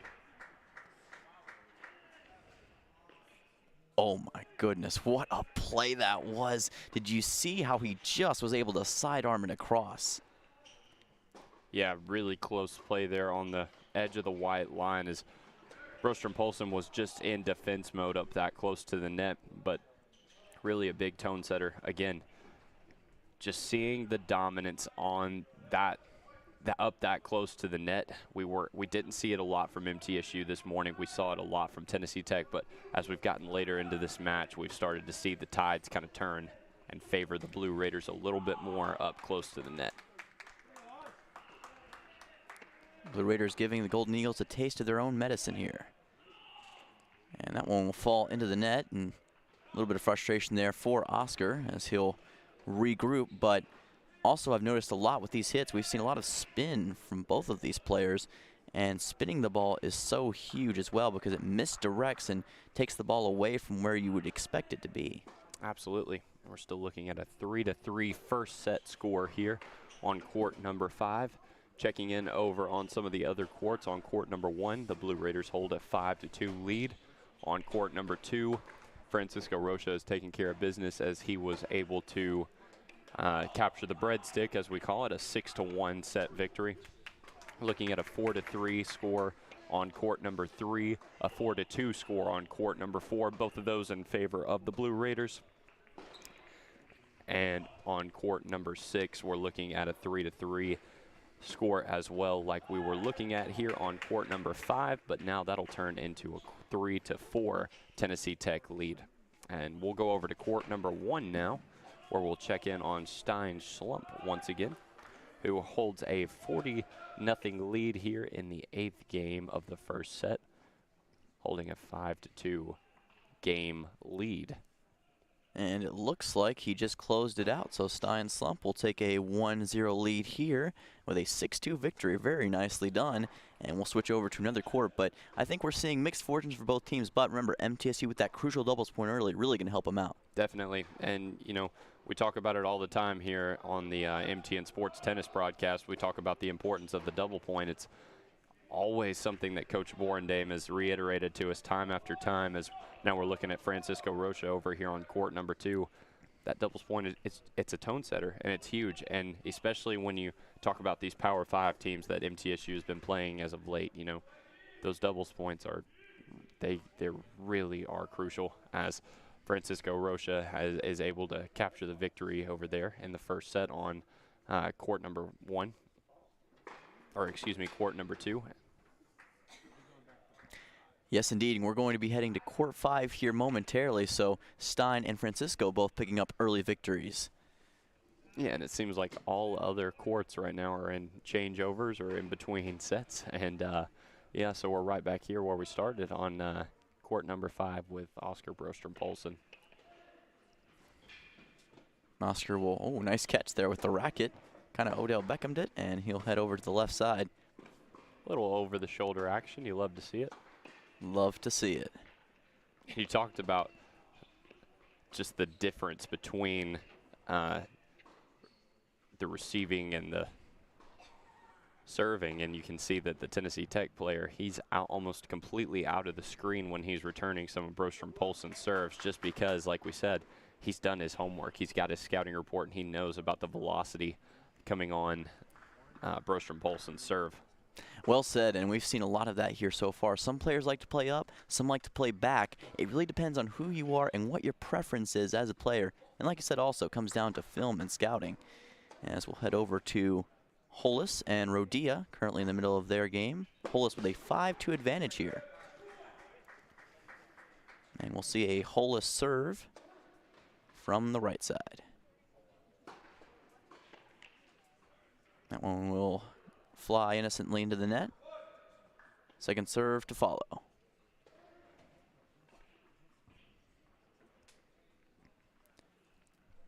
And you can kind of tell as well how close he is standing towards the center of the line.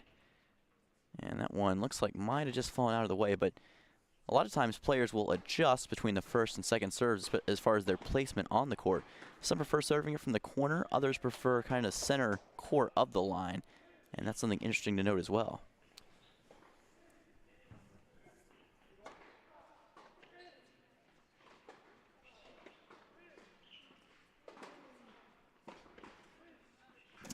Caught him off guard there as Rodea was looking at going to his left, but needed to be going back to his right. A little bit of an ankle breaker there on the top of your screen.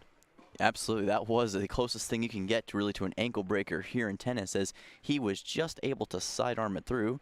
And we'll quickly see another serve here, but beautiful misdirection.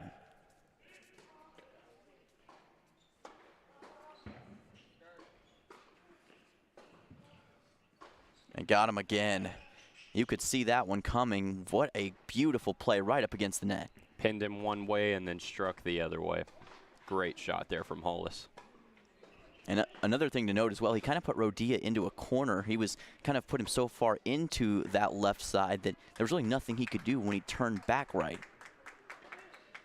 And that shot's going to be a little wide on the first serve, and we'll run it back and do it one more time here on court number 4, as Hollis currently holds a 5-2 lead here, looking to close out this first set here.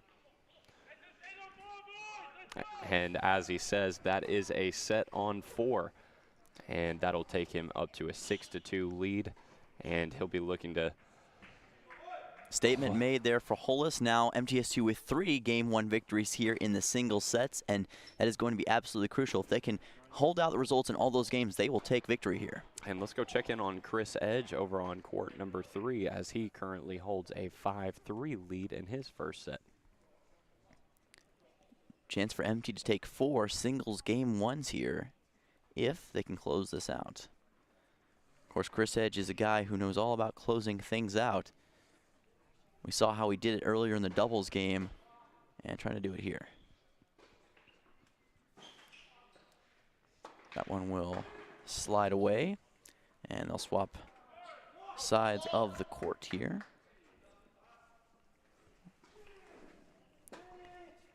And sides of the courts can be something as well. Some players prefer one side, others prefer another side. Doesn't seem like there'd be much of a difference, but it really can have an impact on players. Well, your handedness, and then also just, you know, who you're playing, who you're facing off against as well. It all comes into it, and it all, you know, is contributing factors into how you take on your opponent. As we see that one hit going to the net, another thing to bring up as well is body placement. Where you're pointing your body, the direction of your movements, you have to put sometimes the full body into your serves and swings as a player. So huge to remember that, and that's another thing that takes years and years of practice to really get spot on. Absolutely. Make a great point there. That one will fall into the net, and Grubert will get a second serve here.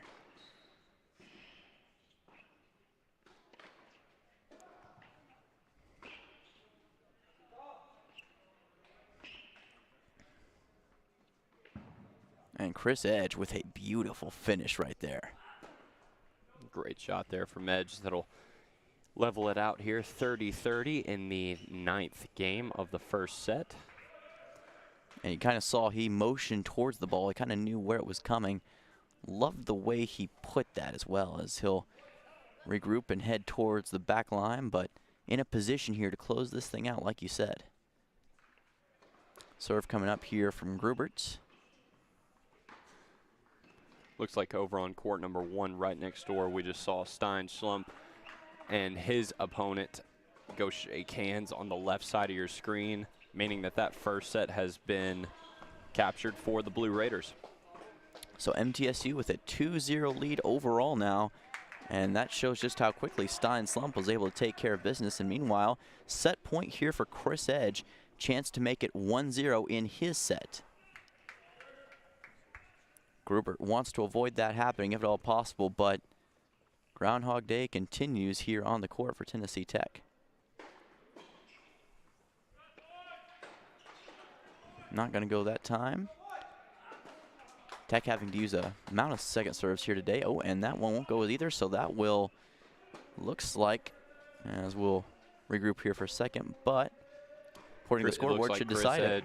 Looks like Chris Edge was just now able to capture the victory, however, so yes, indeed. With that, that means he will go up a set early here, and we will be switching courts once again. So we've already seen Stein Schlump take an early advantage, make it 2-0, and now we saw Chris Edge make it 1-0 in his game. MTSU with a great amount of momentum here as this one moves it forward. And now we're checking in on Brostrom Poulsen once again.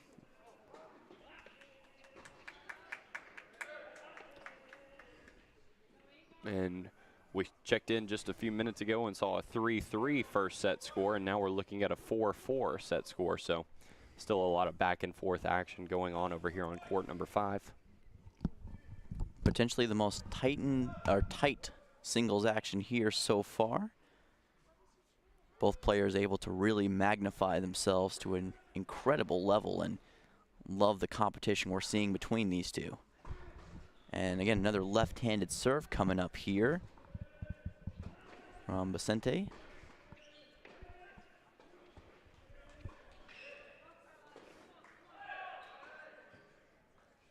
And that one ricochets off the net and out of bounds. So tough break for Broström Poulsen, but the net giveth and the net taketh away.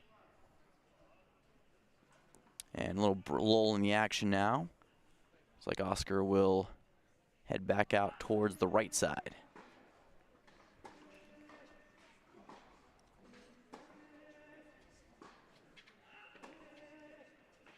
Great placement on the serve there from Vicente.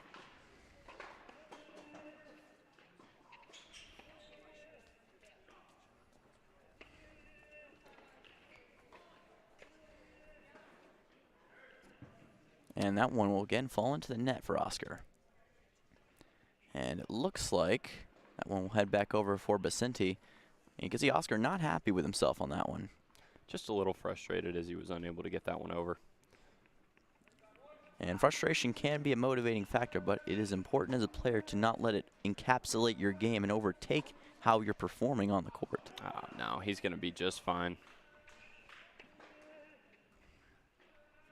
You can hear the screams of exhaustion as they hit the ball back and forth. That one's going to be a little bit long from Vicente as Oscar's able to capture that one to get set for the next serve here.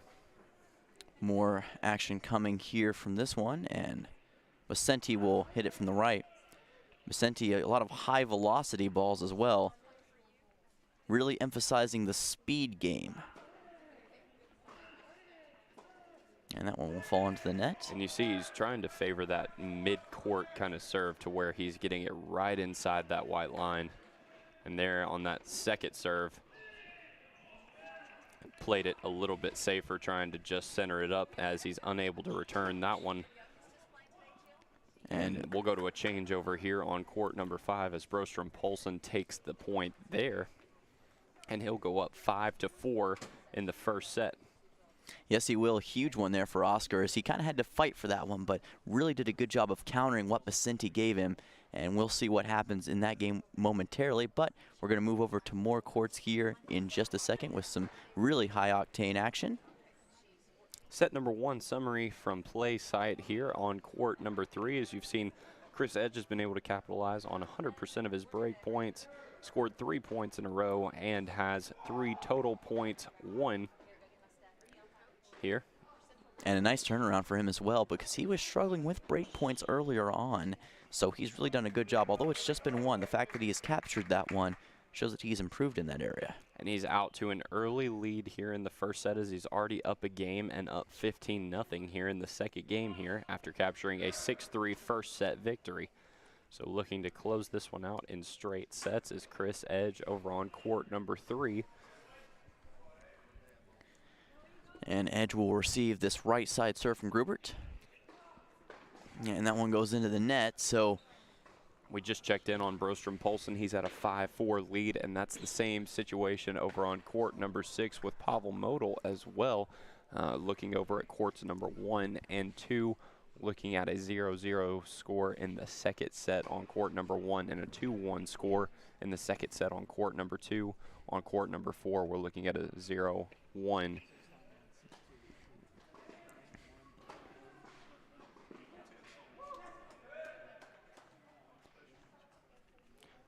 And we've just heard that over on court number 1, that Stein Slump was able to capture the overall victory for his match as that match concluded early.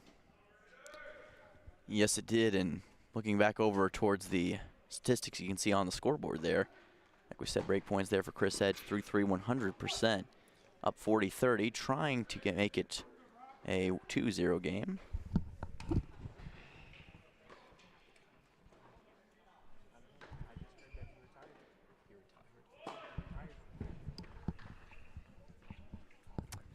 And with a little bit of an update here, it looks like that the Tennessee Tech player on court number 1 retired early today as after the first set he was unable to come back out for the second. Not sure what happened with that situation, but we'll try and get an update later from Coach Jimmy or Coach Doyle. indeed, we rejoin action here with Edge and swats it. Looks like out of bounds, trying for that left corner, could not get it to go. And that was interesting because we were noting how quickly Stein appeared to have taken advantage, so a little bit of a reason for that. Yeah, so regardless, look at the Blue Raiders overall on team score right now are looking at a 2-0 lead, as you see in the bottom left of your screen on the top of the scoreboard there. Stein was well on his way potentially to victory as Edge sends that one a little bit wide there, as Grubert will jump out to a 30-0 lead here in the third game. Seen a few of those from Chris Edge that kind of just slide out of bounds just by a margin. Like we said before, a game of inches does not take much to mess up and make a mistake. Indeed, it does not. What a beautiful slice right there from Edge. Yeah, just barely bounced it off the racket, kind of held it with both hands and placed it where it needed to be. And it's one of the great aspects of Chris Edge's game that makes him so much fun to watch. Definitely was just in the right place at the right time there as he ran up to the net, was able to slice that one off to the right side. Oh my goodness. Well, I believe that one was in, and as a player, there's really nothing that can be done when that happens. That one actually was going to be sent just a little bit wide. Actually, no, it was in. It was in the field of play. Okay. Thought I saw the referee's arm go up, but my mistake is it'll be 30-30 here. And that one was fairly close. We'll wait for official referee word. And it was in. So Chris Edge, again, with a beautiful placement of the ball. We kind of saw some of those going against him, but lately, no, they're starting to fall his way. They definitely are, and Grubert just cannot find his way back across the court to be able to hang in there with Edge. Looks like Grubert called that one out, so that should make it deuce here between these two, 40-40. Yep. And deciding point upcoming. And we'll see how Edge attacks this here. I expect to see him on the aggression for sure. Right you were, and he puts it in perfectly. And a little bit of a celebratory throw there to make it 3-0. So Chris Edge with the winning edge on that series. Absolutely, and he's going to take a 3-game lead over there now, and we'll come back here to the broadcast booth for just a moment before switching courts, checking in on another one of our Blue Raiders. Let's go check in on Pavel Model on court number 6 for the first time today.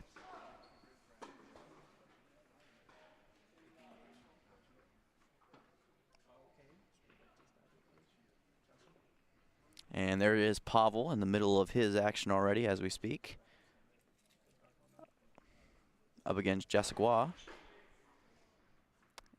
And he will serve from the left side.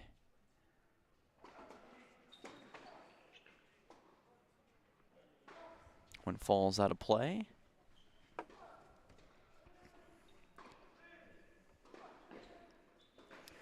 We're deep into second set action here now on majority of our courts, as looks like over here on court number 6 we're just getting started after Pavel was able to capture a 6-4 lead in the first set. All things are going in favor of the Blue Raiders early, as each Blue Raider was able to capture a first set victory across courts 1 through 6. So an impressive outing in singles play so far.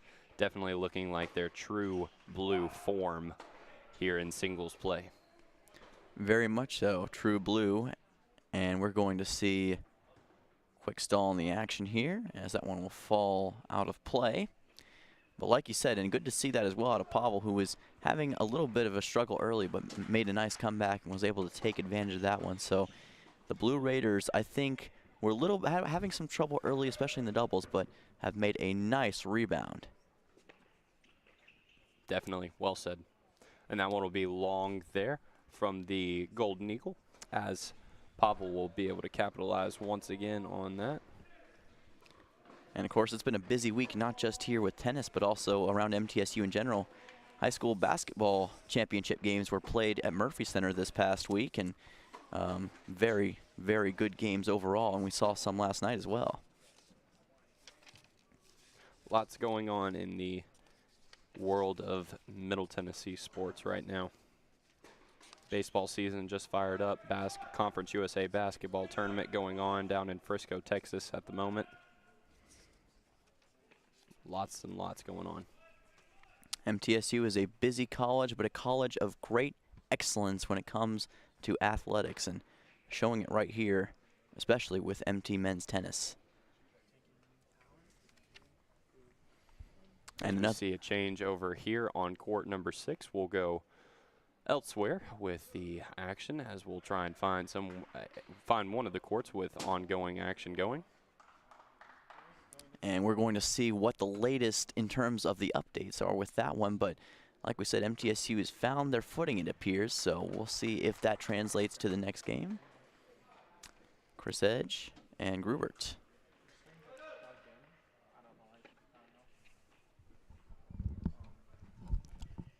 A 4-0 lead for MTSU here. And Chris Edge continues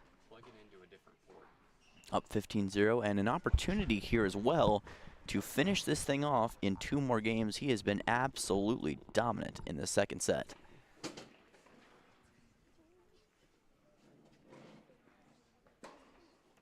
Edge once again. And by a razor's edge, it does not get past the net. So that'll make it 15-15. And you can see, like we were talking about earlier, just how animated he is. He tears himself up over the smallest things, but he knows just how important every single point is in these games. It's that mentality that he has to play at an absolutely dynamite level. He's trying to do that here once again, and even the smallest mistake, like you said, is something he regrets. Well, he is this team's dynamite, like you said. He holds that court number 3 rock in his hand, and he doesn't take it for granted. He knows he's right in the middle of the mix every single game and every single match. And if he's on the court, he's got a shot to come away with the victory. And that one will fall out of the box, but like we said, great self-confidence, and he has the belief in himself to get the job done. And it takes a long time as a player sometimes to find that, but Chris Edge is not a guy who struggles with that one bit. Absolutely.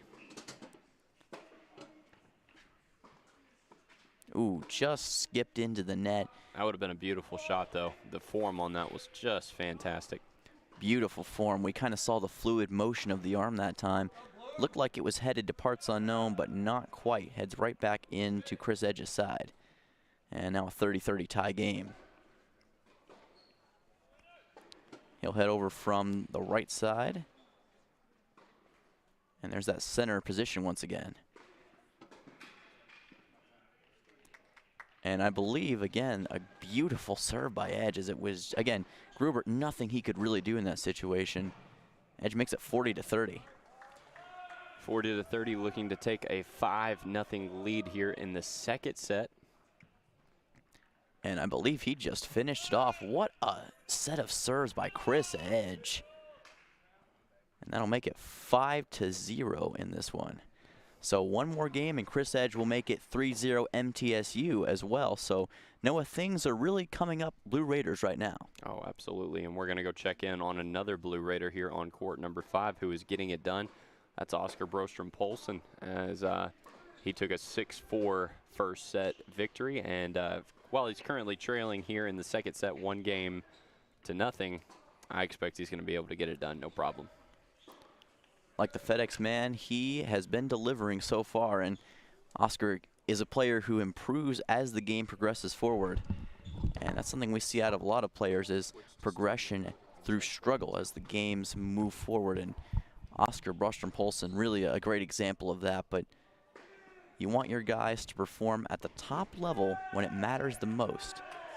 And it matters a lot for MT right now. And you saw how far Becenti was out of your screen. And kind of came in late there. We'll get an update with you shortly, but Oscar able to once again put pedal to the metal, and he'll get Becenti to serve now.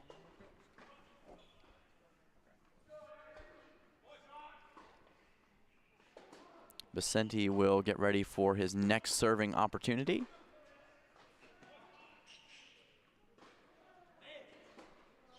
High into the air, back onto the ground. That one will be ruled out that time, so Oscar trying to fit it in the pocket, just couldn't get it done. And now Vicente will get ready for another one.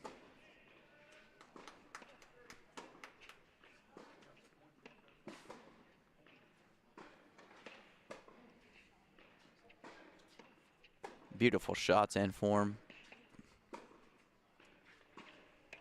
Both players giving it everything they have right here.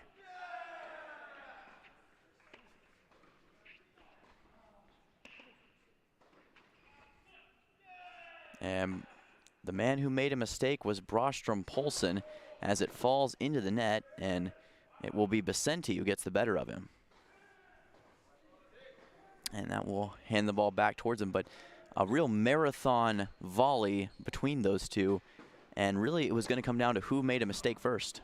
Absolutely. Now we're looking at a 1-1 second set score here between these two.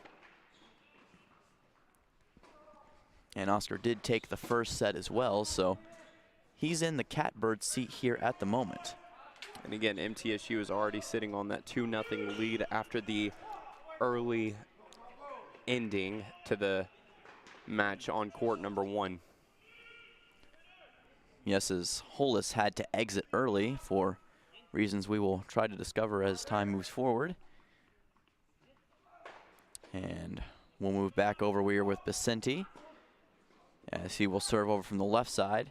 And Chris Edge over on court number 3 has just taken his second set as he has won in a 6-0 fashion.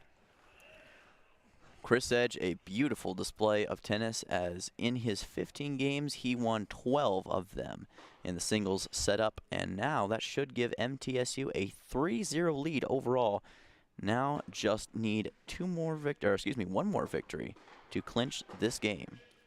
Yep, one more gets them to 4, and I bet with this being the first game of the first match of a doubleheader day for the Blue Raiders that they'll play to clinch. And once they capture that 4th point, we'll see the conclusion of the match not shortly. Imagine we will see that as well. And like you said, we'll have more tennis action coming up right after this, so stay tuned here at MTSU for more great action here at the Adams Tennis Complex. Absolutely. And we'll see where we're going next as we go and check in on other action on court number 4 with MTSU's Hollis cousin. Hollis currently faces a 3-1 deficit to Rodea, but he did take the first set 6-2, so opportunity to close it out if he can make a comeback.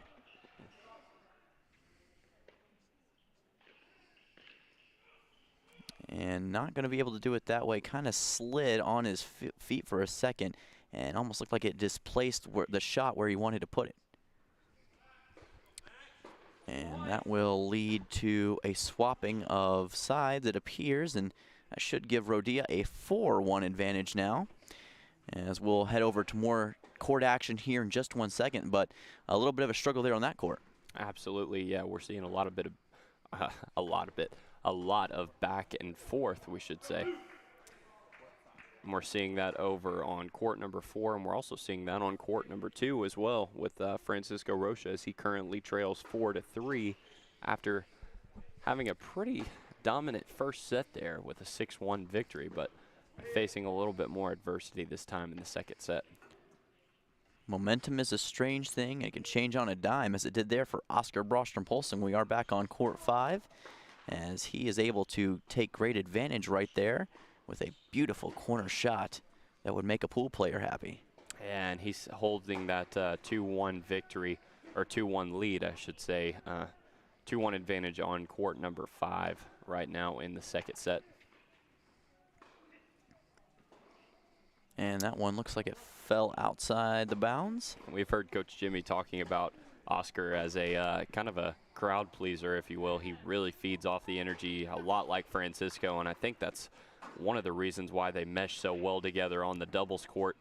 They were unable to get it done today, but, you know, it also might have been because there's not much of a crowd here for this morning's matchup, but interesting to see how that dynamic always plays out. Both of them really get animated and really get into this, really get into it, especially when they're here at the ATC, as Broström Poulsen is just on another level right now. Beautiful top-sided racket hit by him that time, and you saw the placement again. Really, only very few players can make that sort of accurate shot, and it really is artistry in motion to see it happen here. And even between points here, Oscar just looks like he is on a mission, and he is locked in to this match. And you got to imagine that loss in the doubles match earlier has to be a motivating factor. Oh, definitely set a fire up underneath him. And that one will fall outside the box. We'll do it again. This time it gets inside. Outside that, and Broström Poulsen will get the point there. Beautiful job on the return. Something you saw from the Blue Raiders this morning during the doubles play was just they were not able to outlast Tennessee Tech during early on in the early games of the set during doubles play. And that was one of the reasons why the doubles point was so close as it was, Simmons, is that you were seeing a lot of back and forth and a lot of things just not going the way of the Blue Raiders. But as they've gotten into singles play, and then now as we're in the second set of singles play, we've seen more of that start to favor MTSU, and we've seen more of that outlasting kind of factor as they've outlasted Tennessee Tech here. Well said. They've kind of evolved their game to suit the current atmosphere. And that one will fall just outside the bounds, so nice recognition from Oscar that time. But a great point, like you said, they've really had to change their game to suit Tennessee Tech's style, but Middle Tennessee State is a team that can play a lot of different styles of tennis. Absolutely, and we've seen that all year long, and we've seen that for the past couple seasons as well. What a shot there. Broström Poulsen, the deception in that shot. He was looking one way, shot it another, and then it landed in a third spot. So, yeah, no way of reading that one. As we'll go to a changeover here as Broström Poulsen is able to capture another victory in the second set. So, yeah, Oscar with the Mirage and Desert kind of play there as they kind of put the ball where you wouldn't expect it and took advantage there. And we'll go check in on Francisco Rocha now as he is in a 4-4 second set, as both he and Berghaus have taken 21 points. 42 points to be collected here total, and they both split it 50-50. Rocha needs 2 more to seal this win and a win for MTSU overall.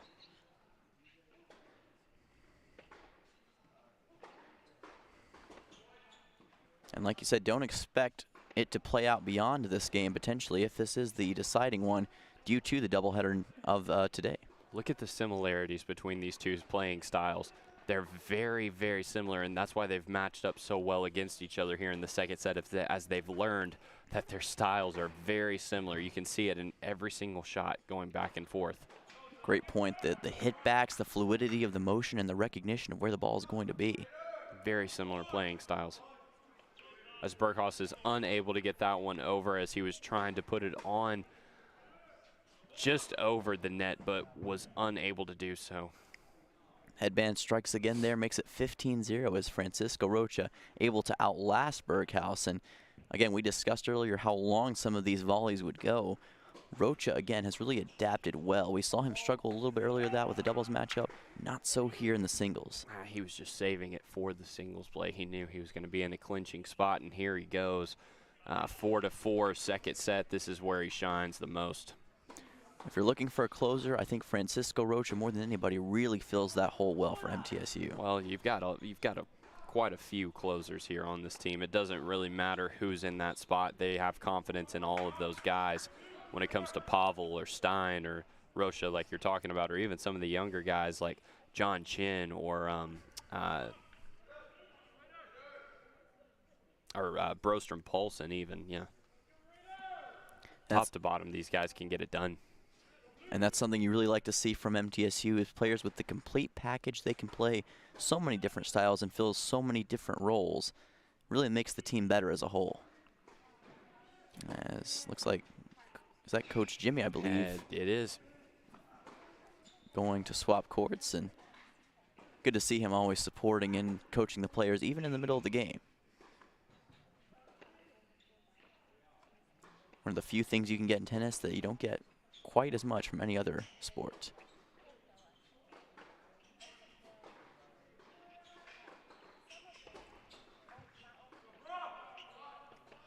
And one thing to notice as well, both coaches examining this matchup. And looks like Rocha strikes again to make it, looks like 40-0. So huge job by Francisco Rocha. 40-0 here in the 9th game of the second set here, as this will be break point number 2 for Rocha. As you can see, he and Berghaus have both capitalized on 50% of their break points, both 1 of 2 on the day. Yes, they are. Great serve there from Berghaus, though. It's going to be tough to return.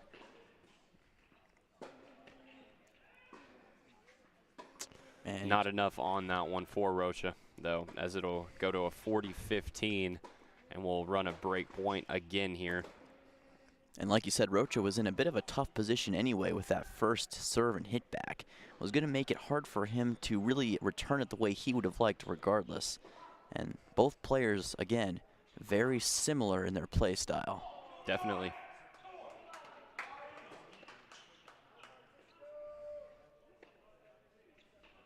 Beautiful backhand, and it did the job. What a play by Rocha. Just wide. That would have been a great return by Berghaus, but yes, a very, very good shot there from Rocha. And that makes it 5-4 in that one. So now Francisco Rocha 1 game away from potentially sealing it for the Blue Raiders. Yep, and that would seal this match up as well. That would clinch the victory for the Blue Raiders here in the first match of their doubleheaders. They get ready for action later this afternoon as well at 2 p.m. It'll be interesting to see if Coach Jimmy decides to stack up the same lineup or if he'll incorporate some of the other players on this very talented roster as well. But we'll save that and put a pin in that one until about 1:30, 2 o'clock this afternoon when we get ready for pregame right here on CUSA TV. Yes, indeed. And now we'll see the second serve here from Vicente. And momentarily, we're going to go split screen as well. You read my mind, Simmons. Yes, indeed. Just wide there from Brostrom Polson. We're going to bring it back here for just a moment before we switch into a split screen view. Again, you're watching Blue Raider Tennis here on MTN Sports, live on CUSA.TV. One of the great features about this broadcast is we're able to do these split screen views with these webcams that we have courtside. And you get, yeah, now you've got Brostrom Polson on your right and Rocha on your left. Rocha's on the bottom of your screen, and Brostrom Polson is up on the top right of the screen.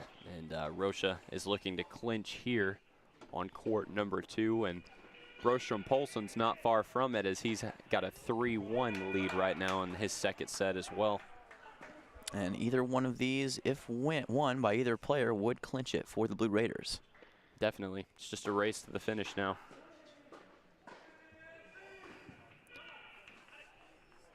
And Rocha with a nice fist pump there and likes what is in front of him up. Looks like it should be 15-0, and it will be 15-0. 15-0. Three scores away. 3 serves away. Rocha can smell blood in the water right here. Look how quickly he moves up to the net. Oh, my goodness. Well, you talked about ankle breakers earlier. I think that was a textbook example of that. Well, and Rocha really just held his own position. It was really just, in terms of ball placement, it was really just, you know, putting it where the other guy wasn't. And he hit it right out of Berghaus's route that he seemed to be on. Brostrom Polson with an absolute snap. And wow, look at that, getting some air time on that backhand. Unable to get to that one, though. Tried the backhand behind the back almost. As on this other side, we see Francisco in the middle of his volley.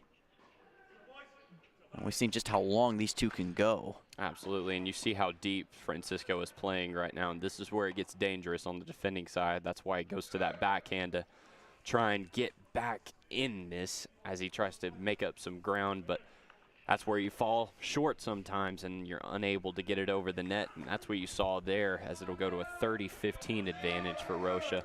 And sometimes with each subsequent hit, sometimes the ball, especially depending on placement, loses You're going to lose little height bit on it. You're going to lose. Yeah, exactly. A little bit of kinetic energy and height. Definitely. So you have to be careful as a player as to how you hit it. Still 2 serves away here, though, for Rocha, as Brostrom Polson is able to get it done over on court number 5. And that's going to wrap it up over there. And that will be the deciding point, as the Blue Raiders will jump out to a 4-0 lead. So with that, they have clinched the victory here against Tennessee Tech University's Golden Eagles, and they'll extend that streak to 19 straight victories against the Golden Eagles. Well, an absolutely dominant victory. It wasn't easy at first for MTSU. It looked like there was going to be a little bit of struggle for MTSU, especially early on, but they've really rounded into form as this game has gone forward. And as we speculated earlier, we thought they would play to the clinch, but it looks like that they are going to play it out on the remaining courts. And with that, as we just saw on the screen, Francisco Rocha was able to capture the victory on court number 2 as well. So with 2 courts remaining, we'll go to another split screen view here of courts 4 and court 6. Our last 2 courts here with the Blue Raiders and the Golden Eagles on the courts. So more tennis action here. Double screen here on both sides. We'll follow what we have. You got Stephan Hollis. MTSU is also now currently up 5-0 according to the scoreboard. So looks like as well Rocha took his. Rocha did grab the victory and look to see if we can get a 7-0 sweep going on here in the ATC this morning. Looks like we've got a change over on court number 4. And I believe Rodia was able to capture the victory there. Pavel Model and Jasogwa on the other side in the middle of their contest. And again, a 7-0 sweep for MTSU would be especially huge here starting the morning, and will give them a little motivation heading into their next game. Hull is currently down 3-5 against Rodia.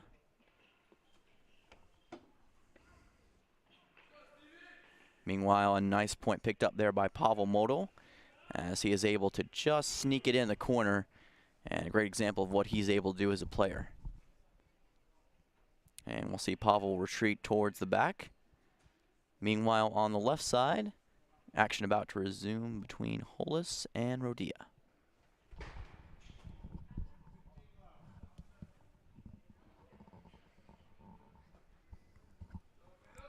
And again, Middle Tennessee State, if you're just joining us, has already clinched a victory in this set. Up 5-0, playing out the rest of the action.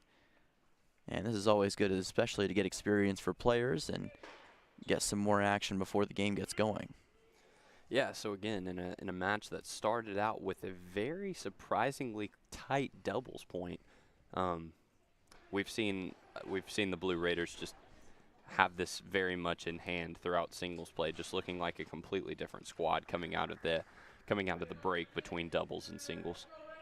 And this was the earliest game that Middle Tennessee State has played all year in terms of time as well. So heard Coach Jimmy talking about that earlier, just talking about he was doing whatever it takes to get this team up and fired up and ready to go this morning. Perhaps they just needed some of that Starbucks coffee to get themselves awoken here today, but they have definitely found that second gear here and now have an opportunity to have a clean sweep against Tennessee Tech. Indeed, and it looks like we're going to a tiebreaker set here in the third set on court number 4 with the match already clinched. So we should see this go with some decent speed over on court number 4, while on court number 6 we're still looking at a 5-1 lead in favor of Pavel Model. In the second set, he's looking to close this out in straight sets coming up next. And Pavel has been absolutely dominant here in the second set so far, and it would be huge if he could make it 6-1 here. That one looks like it'll fall just outside the boundary, and Pavel will return the ball. You can see him kind of motioning the correct style that he wanted to hit it in. It's so easy to miss-hit the ball from where you want it to be, especially depending on where your stance is. And Steppen will fall to a 2-1 deficit here in the tiebreaker set. And we'll see how Steppen responds. Obviously, a lot of adversity comes with being in a deficit, as we'll see on the right side the ball go out of play, so Pavel Moto will pick up another point there. But responding to the pressure is so huge. And you learn a lot about a player and a person, really, when they're put under the pressure of the moment. Just a little wide there from Rodia. And so that'll make it a 2-2 affair. And that will make it 3-2 with a beautiful serve there from Hollis. You saw with the velocity and the speed at which he hit that.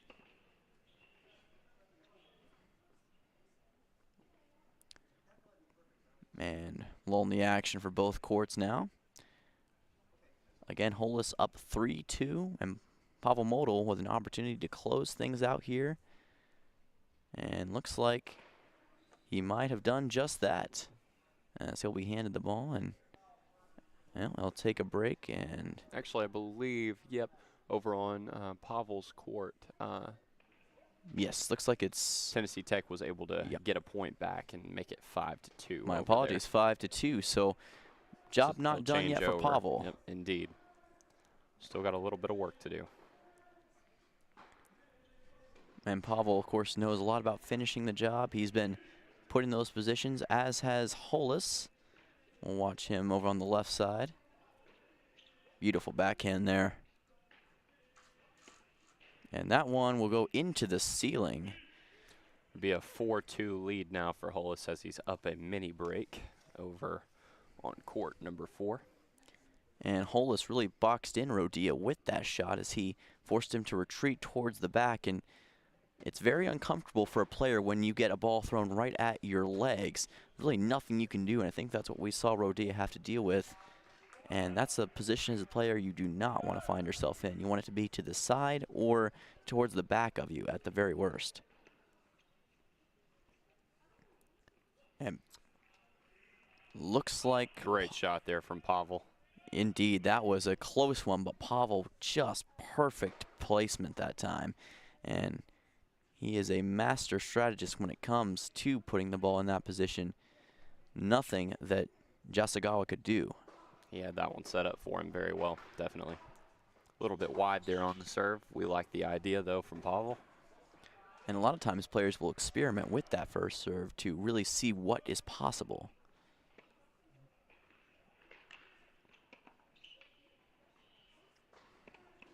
Man, what a nice play that was. Forced it into the net for Jasagawa, and Pavel Model has some more successes.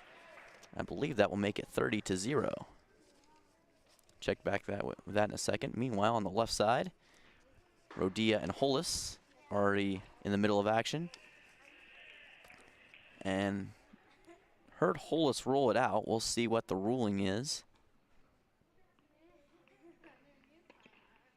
Again, in a tiebreaker set, and it was. And it's going to go up to a 5-2 lead here, so Hollis has quite the advantage here, as this is a race to 10. Absolutely, and that it does mean it's different than other tiebreakers sets. Whoever gets to 10 first will take ultimate victory. Yep. And that's just something they do with, you know, that when the match is already in hand and it's already been won, it's just a little bit more of a time-friendly way to go about doing this. Dates back to high schools as well, used in high school tennis teams across the country in addition. Meanwhile, we saw a nice volley there from Pavel and Jasagawa.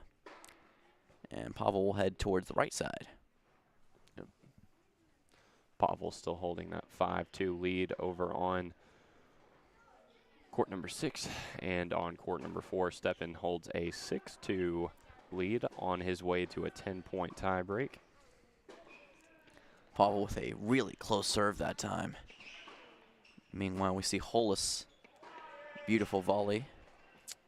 Great volley here, like you said, between he and Rovdia. And we got double vision now with both volleys. And outside the bounds, so looks like Hollis will make it 7-2. Get official confirmation. Oh, and a beautiful play. And I believe that will do it. So great job that time from Pavel Model. And he'll make it 6-0 Middle Tennessee State.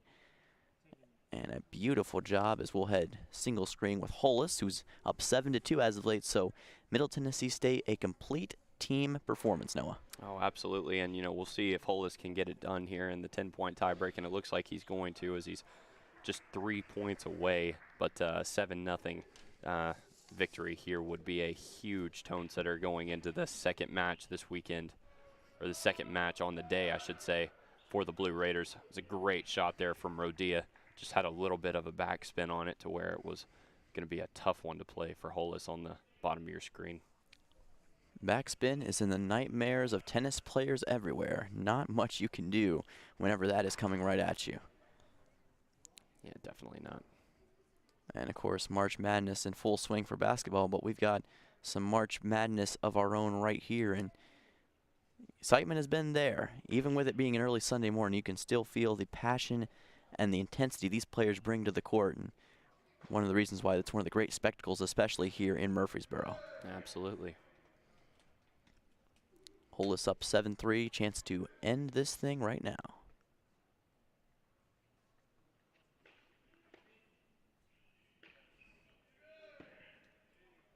And looks like that ball flutters out of bounds.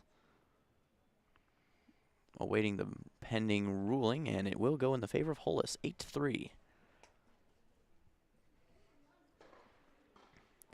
And I will say, kind of previewing the next matchup, it's going to be interesting to see, with the nature of this game going long and how the players have extended their playing today, how that will affect them.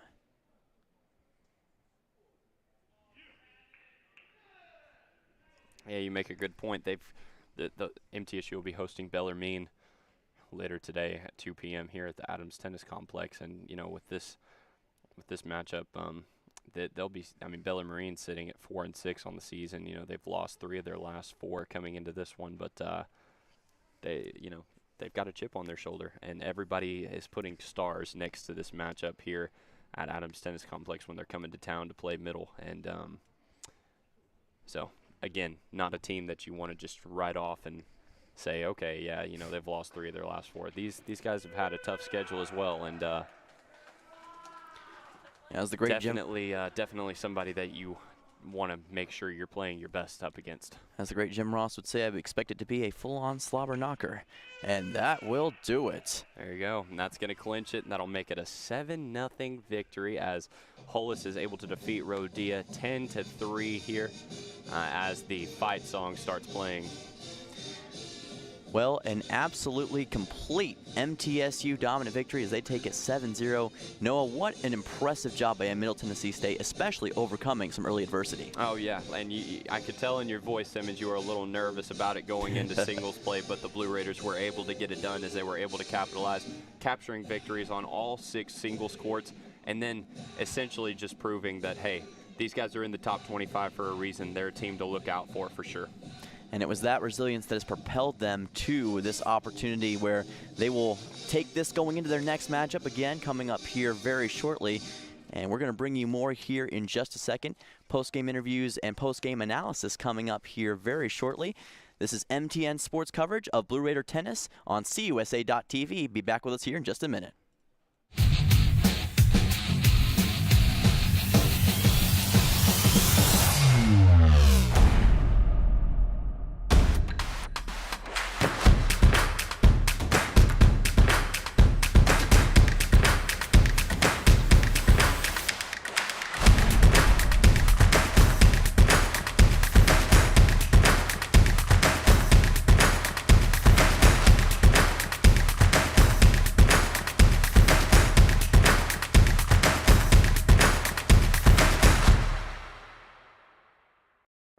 is more expensive than a missed opportunity that could have changed your life. Maybe you're just graduating high school, or are working and need to earn a degree to advance your career. Or you aspire to be a leader, and a graduate degree can make that happen. Whether you're just starting out or retooling for the future, Middle Tennessee State University can help you get there. MTSU, the University of Opportunities.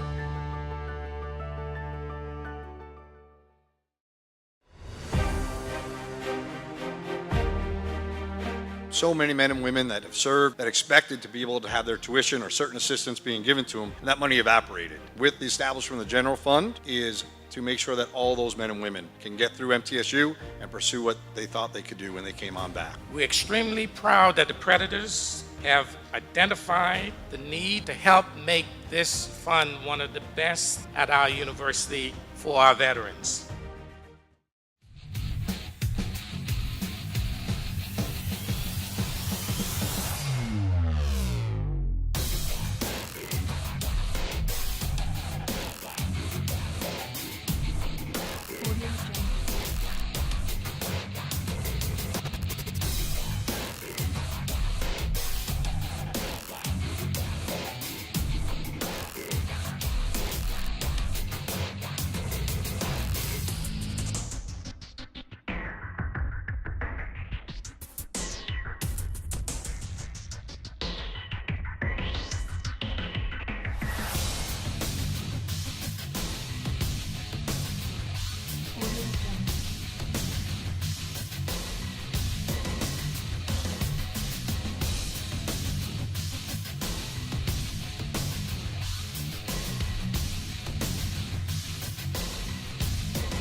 Welcome back to the Adams Tennis Complex. Again, we're here with Noah Brady, our analyst, and we are coming off of a 7-0 Middle Tennessee State win over Tennessee Tech. And we've got the great pleasure of having Coach Jimmy Borendame over here for some interview questions. Great win today, Coach. So starting off, how did you guys overcome the early struggles in the doubles matchups? Yeah, good question. Well, I'm not sure it was so much the matchups, but in my opinion, they didn't really respond to me as far as letting them know that, hey, at 10 o'clock match we need to get them going. I thought all three matches were extremely sluggish in the doubles, and I was not happy. Hopefully, y'all don't have any film of me getting mad on the sideline over there because, yeah, a lot of doubles that's not characteristic of what way I want us to play. Typically we play very downhill doubles, which is very aggressive, in your face, hit the ball and come to the net kind of doubles.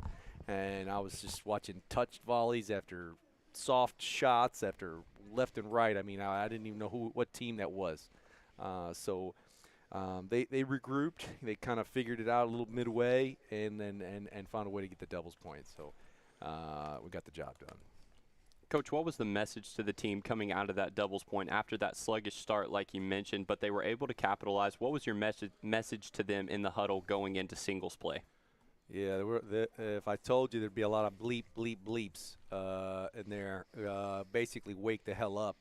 And this team can play. I told y'all didn't, believe me that I thought they're good. I mean, they're extremely talented. Up and down. I mean, I know some of the courts kind of. There were a couple first sets that were interesting. I mean, Big Edge at 3 was down 2-0 to start the match. But the leadership on this team, we've got great guys. Brock started chirping and getting Steve and those guys going on my side, and then once we kind of finished up, we got some first sets, and guys realized, all right, we were in control. We were good. All right, actually, and next question here. So how will this game impact you guys? Obviously, you're playing at 2 o'clock. How is this one going to impact your guys going into the next one? Yeah, that's right now. We're going to get some food, and I'll kind of just talk to each guy and assess and kind of see where each guys are. I mean, probably if possible rest a guy or two, and we've got a lot of talent, a lot of depth in this team, so. These freshmen, I continue to try to develop them as best I can. I mean, I know we got, Steve Hollis here. We got him on deck to come talk to him. I call him the silencer because he just shuts the other crowds up and takes his opponents out quietly. But so we'll see. I'll pick and choose and kind of see what we're going to do and what faces we'll see coming up in this Bellarmine match. Well, Coach, you talked about your silencer, Stephen Hollis. When he was going into his 10-point tiebreak and you were sitting there watching him as he was the last one to clinch his victory, what were you seeing from him that you really liked seeing during that 10-point tiebreak? I mean, to be honest, Steve's not one that like during the match there's a lot of coaching going on. I mean, we've helped mold Steve, and Steve's worked his tail off. He had COVID over break.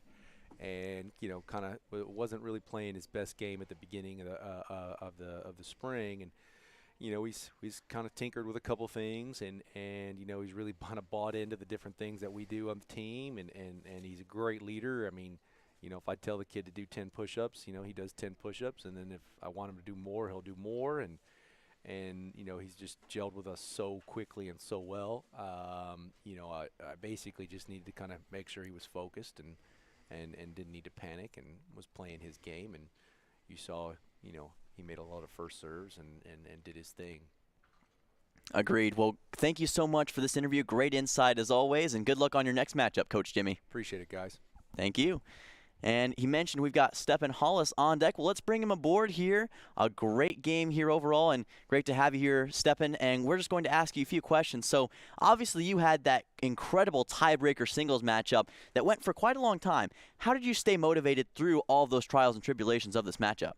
I mean, yeah, it was great after the doubles. We were kind of a little bit slower than we expected, but we took all first sets, which looked very good on the scoreboard. And then, yeah, I didn't caught up great in the beginning of the second. Had a couple of chances, didn't use them, and then the guy kind of loosened up. But in a 10-point breaker, I came out with a couple of big serves, and yeah, that was very helpful. You've been a part of a very successful team as of late after winning the Blue and Gray tournament, which is a very prestigious tournament, and then all these Power 5 victories as well. What can you say as a graduate student, as one of the leaders on this team, like Coach Jimmy just said, that you've seen from this team, especially from some of the younger guys, that being very resilient going through one of the more difficult parts of the season?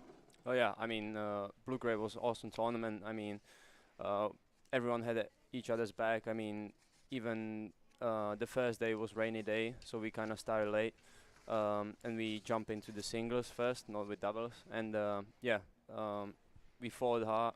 Everyone had each other's back, as I said, and yeah, that was the path we picked and we played, and that was the successful path, I believe, because I believe we lost just one match, I think, in the whole Blue Gray, so it was awesome.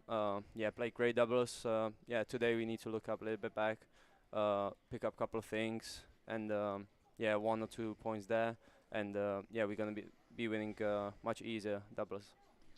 Well said. And one last question before we go. You guys obviously are going to be playing another matchup later today. And as a player, and as a tennis player myself, that can kind of get onto you. You kind of have exhaustion. How are you guys going to get in the right mindset, both physically and mentally, to attack this next game? Yeah, I mean, it's a long season. Obviously, a doubleheader is hard. I mean, we just came back from Florida, but we fought hard. We're doing a lot of fitness, so I believe we are very ready. The season, yeah, as I say, is long, but we're ready for whatever it comes. And as you say, it's about the mindset. So everyone is going to be on the board. Then we will definitely success. So. Well said, and a great attitude to have. Thank you so much, Stepan, and great game today. Congratulations. Appreciate it, guys. Thank you. Thank you. Well, that is all the time that we have for today here on CUSA.TV. We want to thank MT Athletics for giving us the ability to stream these matches. We'd also like to thank the Adams Tennis Complex for making this all possible. And we will see you guys again soon here. Just later today, we've got another matchup coming up here at 2 o'clock. Can't wait to join you guys for that one. We'll have Cam Eschenfelder and Spencer Tomset on the call. But for Dylan Simmons and Noah Brady, we will see you guys next time. Thank you so much for watching MTSU Tennis on CUSA.TV. We'll see you next time.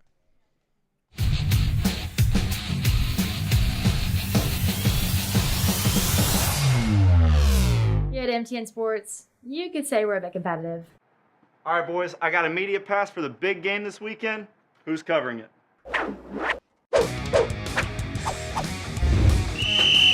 6 feet apart. Fight! 1, 2, 3, 4. Let me guess. Who's shooting this weekend? The funny thing is, I've got 2. I'm going to that game.